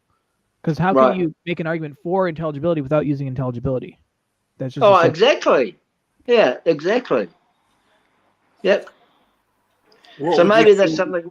Maybe that's something we can work towards, perhaps having a debate about that. Yeah, I mean, if you're up for it. What would you say is a necessary precondition for intelligibility, Dharma? What would I say? Well, I would just. So, what would I say? So, like I said before, I would question whether or not it makes any sense to argue for preconditions of intelligibility without using intelligibility. But if I had to give an answer, what is necessary for precondition for intelligibility, I would say that probably the mind. Having a mind is probably a necessary precondition. Probably, I don't know if it's the only one, but it's the one that I can think of. Yeah, I've got one, but I haven't postulated it yet to anybody apart from. I'd really like to discuss it with someone, but it would still necessitate that. It would still sound like circular reasoning, but I think it might be actually a better argument than some other people have given. Yeah. Well, anyway, I'm open for that. Do you want to talk about anything else, or do you want to call it? No, I'm fine. I'm fine. Thanks for your time, my friend. I really appreciate it. Yeah, thank you. Yeah.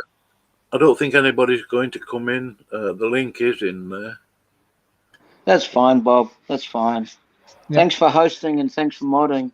No problem. Thank you very much. Yeah. Let me know. Anybody, just email me or give Gavin an email, if you want to. I like the idea of doing debates on my channel, Yeah, sounds good to me. You take care. Take care, my friend. Thank you. Okay then, Dharma. See you. Yep. Bye-bye. Right.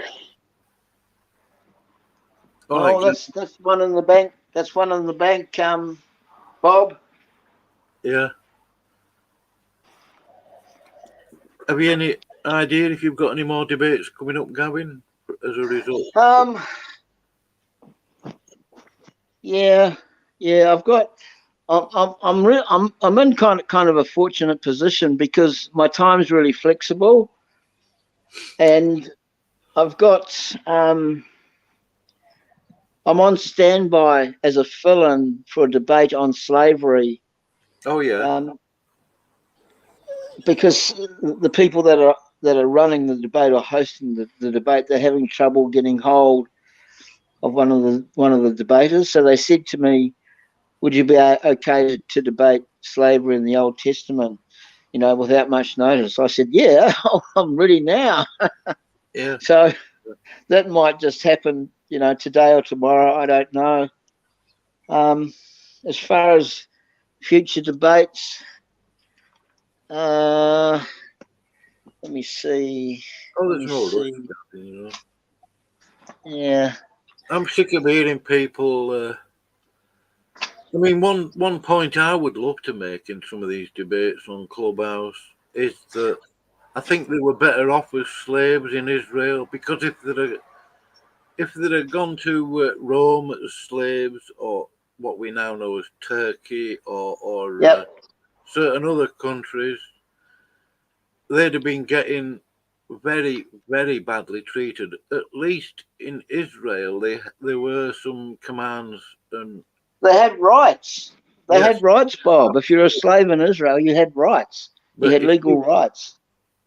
I know it's sort of relativism, but if you'd have gone to Rome as a slave, as a young lad, you could only imagine. Well, yeah, true. Yeah, true. And a good thing to always remember is that God allowed slavery in the Old Testament, but he certainly didn't condone it. There's no verse or anything anywhere in the Old Testament where he encourages slavery and condones it. Yeah, but it was better. But he said, the alternative would have been if a country got conquered by Israel, they take over the land, and you've got all these itinerant people, got no land, no homes, and whatever. They've been destroyed, and things like that. They would just starve to death. Yep, that's At least true. you could work for somebody, look after children, make a bit of money, like 7 years, and done and dusted. What a lot of the ignorant atheists miss is that in most cases, and this is not in every case, but in most cases, when it came to indentured servitude or indentured slavery, it was the person who was the servant or the slave who approached the master of the house. And asked, in most cases. Oh yeah. So they willingly approach the master of the house. Yeah. And it wouldn't be just any old house. It'd be quite a wealthy sort of place. Yeah. And they may have like a large debt that they can't pay off. So, they would. What's that terrible about going out into the hedgerows and finding people to work for a day's wage, for a penny? In the Gospels. Yeah. Yeah, I know the one you mean. Yeah.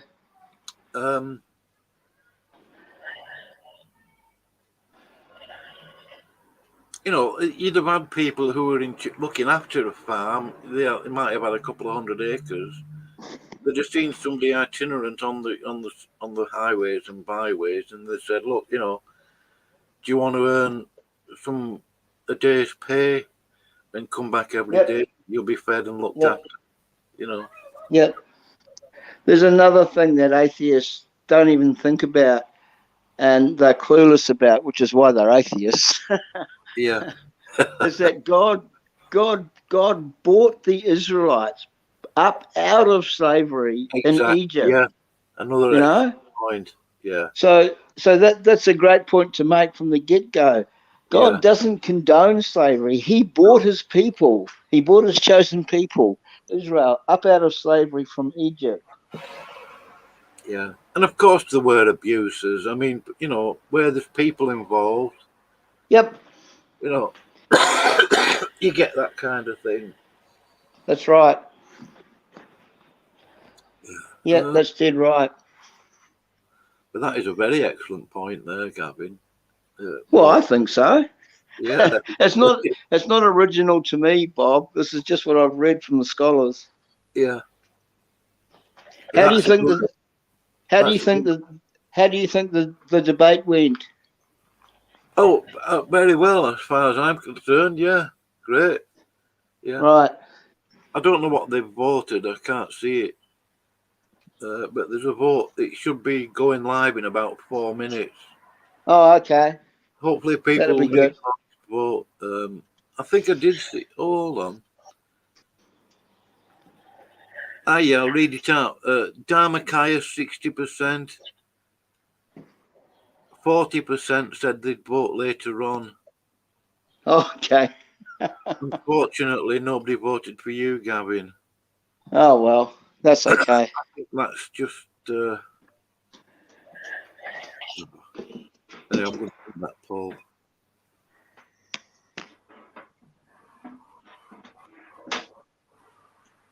Yeah, people can't even be honest about their opinion.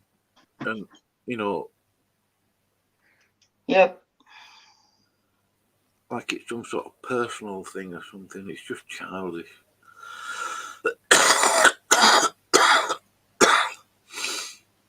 I don't think Dharmakaya made his point. A lot of it is very lightweight, personally. I mean, he would, you know, he gives credibility to the Buddhist Bhagavad Gita and whatever writings. Well, what's the historical evidence for any of that stuff? Even that Buddha existed. Yeah. And that's so off topic, it's not funny. We're not talking about the Buddha. No. We're not talking about the Vedas. We're talking about the resurrection. Yeah, obviously, yeah. That is the main point, isn't it? Yeah, changing. Yeah. Something. Yeah, but I, as soon as you said to me, no, he hasn't provided any citations or references, I knew that he was gonna. He wasn't going to be very well prepared. Yeah. Well, I don't know if you talked to him on Clubhouse, but he brought a bit more to the argument. But I've witnessed a Buddhist before, and right. The slithery, Gavin. Yeah, I'd imagine so. Yeah, I got banned from going to the chapel on Monday morning at Lindholm Jail because really? because I knew that the Buddhists were in there on a Monday morning. You see. Yeah. I went in there and witnessed to them. Yeah. Hey, there's a good comment from Good News Gospel. A slave in modern terminology, biblically speaking, is akin to employment. 7 years work, and then either you become family, you know, part of the master's family, or you get a massive portion of land. It's better than modern employment. And he's actually dead right. He's dead right, Bob. The exit packages that slaves or indentured servants got after 7 years is way better than any exit packages that people today in the 21st century get when they leave employment. Some people don't get anything. Yeah. And the other thing is, I would argue, I mean, I know for a fact that slavery still exists. Oh, yeah, it does. The atheists complaining about that. the slavery in Africa and Libya, it Yep. started again there. And I would argue that the prison system in the USA and even employment USA, UK, is basically slavery, because you're actually earning a lot more money than you're actually getting in your pay packet. Sure. And Yeah, I that's understand right. the need for profit, it makes sense. But yeah, slavery still exists, it's still going on. It does. Yeah, it does. It does. Hey, Bob, have you noticed that none of these atheists that we see on StreamYards or in Clubhouse will ever go into a Muslim room and try their nonsense out on the Muslims? Why is that? Because because atheists are renowned for doing no research and having a very short attention span. Yeah. They just want a Christian bash. That's all they want to do. Well, there's a reason for that, isn't there? I think so. Yep. Yeah. They are perishing. They're perishing, Bob. The message of the cross is foolishness to those who are perishing. Yeah. It's always Jesus that gets attacked.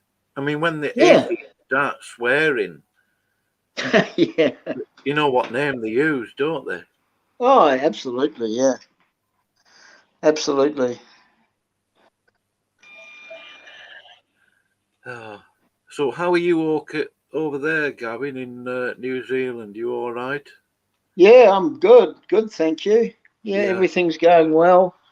We're coming into our summer, Bob, so the days are getting really warm and really long because we're on daylight saving. Yeah. And that's great. It's really great. Yeah. We're coming into winter here. I love winter. Oh, I know. You guys have your Christmas days indoors and it's probably really cold. We have our Christmas days outside with barbecues and shorts and T-shirts and singlets and that sort of thing. Surfboards and stuff. Yeah. Yeah. It's a complete reverse of you guys. Yeah.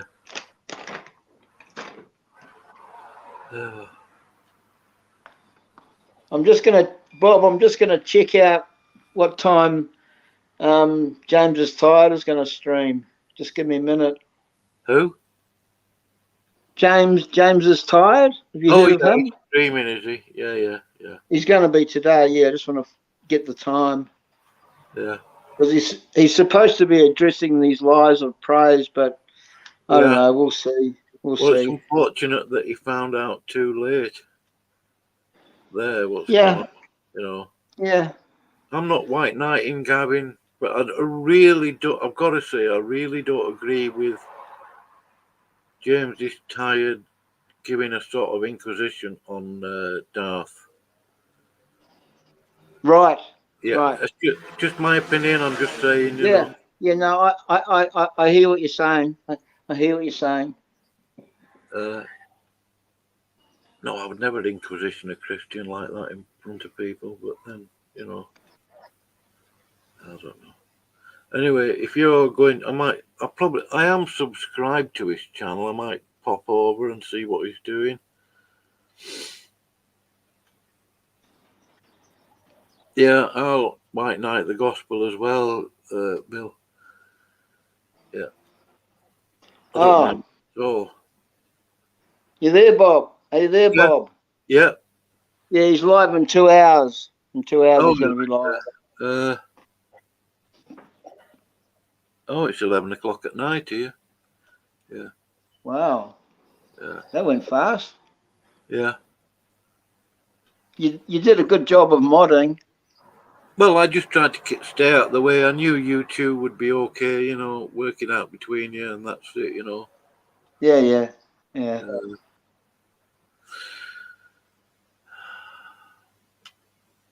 Wouldn't it be great if we had an absolute 100% proof? I mean, we believe we have proof from the scriptures. The atheists are never going to accept it unless they really look into it properly and read for themselves. Yeah. But they have a huge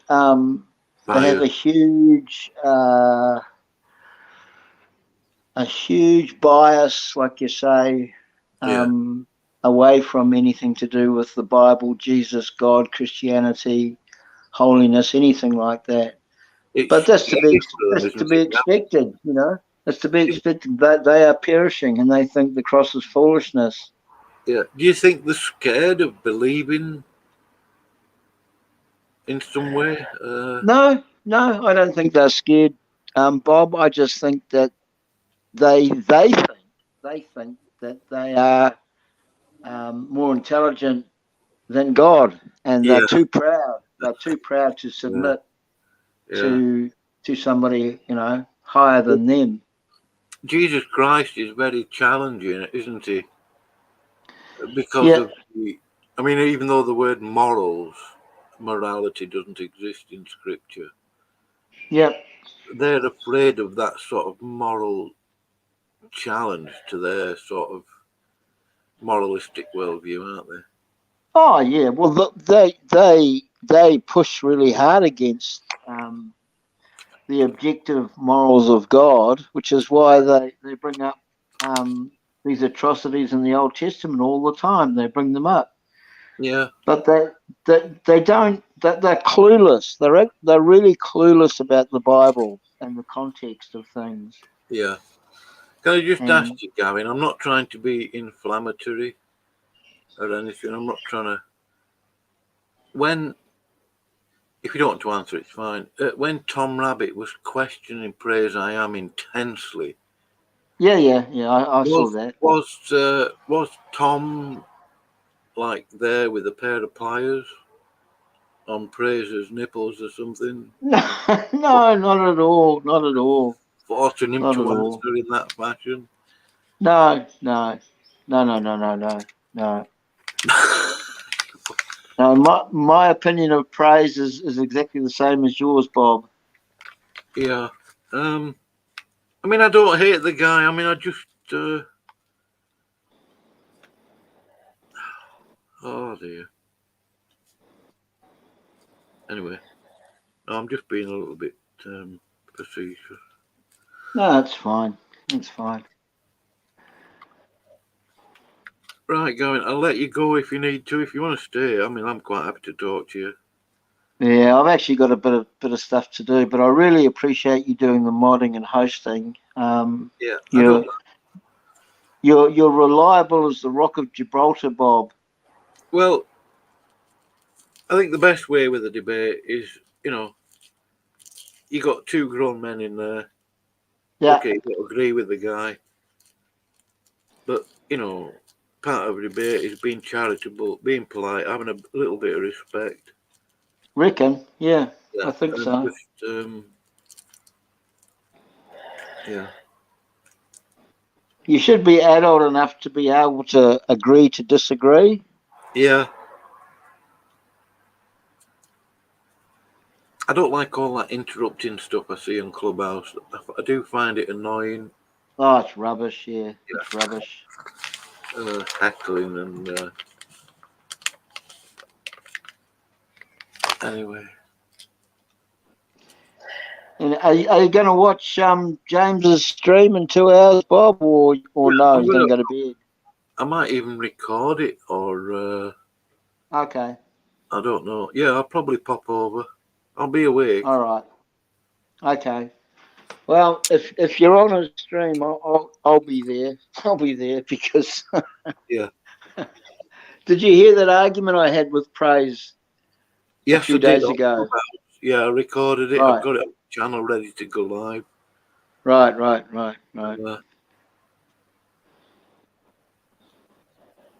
Yeah. So I'd say Praise and his two bird brain partners have been working overtime trying to figure out how they're going to get out of this. Yeah, they can't. I heard them saying those things. I don't hate them. I don't respect them. But they implied certain things enough for it to be basically explicit. Yeah. I am disingenuity. I find a little bit annoying. Intensely annoying. Yeah. They're not as clever as they think they are, Bob. Well, I'm not as stupid as they'd like to think I am either. I'm far from it. Far from it. Yeah, I'm going to steal that. I'm going to steal that, Bob. I'm going to write that down in my diary and use that. Yeah, you can have copyright on it. I've got a few of the little wife sayings as well. Yeah, thank you for that. That's really good. Yeah, God's house is best. Absolutely, amen. Yeah, I think the only thing to do really, Gavin, basically, is pray for them or about them, depending on the mood Yeah. they're in, you know. Yeah, you're right. You Yeah. did right. You did right, Bob. Because we know who walks amongst the candlesticks, and it's not. Yeah. I'm not looking for worldly retribution at all. No. But, No. you know, Praser's going to have to account for doubling down on his lies, and that's all it amounts to. Mm. Well, he'll just double down on disingenuity, I think. Yeah. And ridicule. But then ridicule is the... Well, you've said this before. Ridicule is the last resort of the... Yeah. That's why he mocks my accent and brings up my divorce and talks about how bad a debater I am. You know, this is all just deflecting away from any responsibility that he has to take for his puerile and rancid actions. Yeah, I mean, the Christians I've met face to face and had fellowship with, which was a long time ago, really, they would never bring up the crime that you was in prison for, and they certainly wouldn't go on about your marriage, anybody's marriage, even if they... That's right. They wouldn't put it on a public platform like YouTube so the whole world could see it. Yeah. Yeah. Right, Gavin, I'll let you go. What time, where are you at? It must be... It's not even midday yet, Bob. It's 11:17 on a Friday morning. You'll be having a barbie, will you, before you go to James? Oh, maybe. It's pretty warm, though. It's pretty warm down here. I tell you what, I do love a salad, though. Yeah.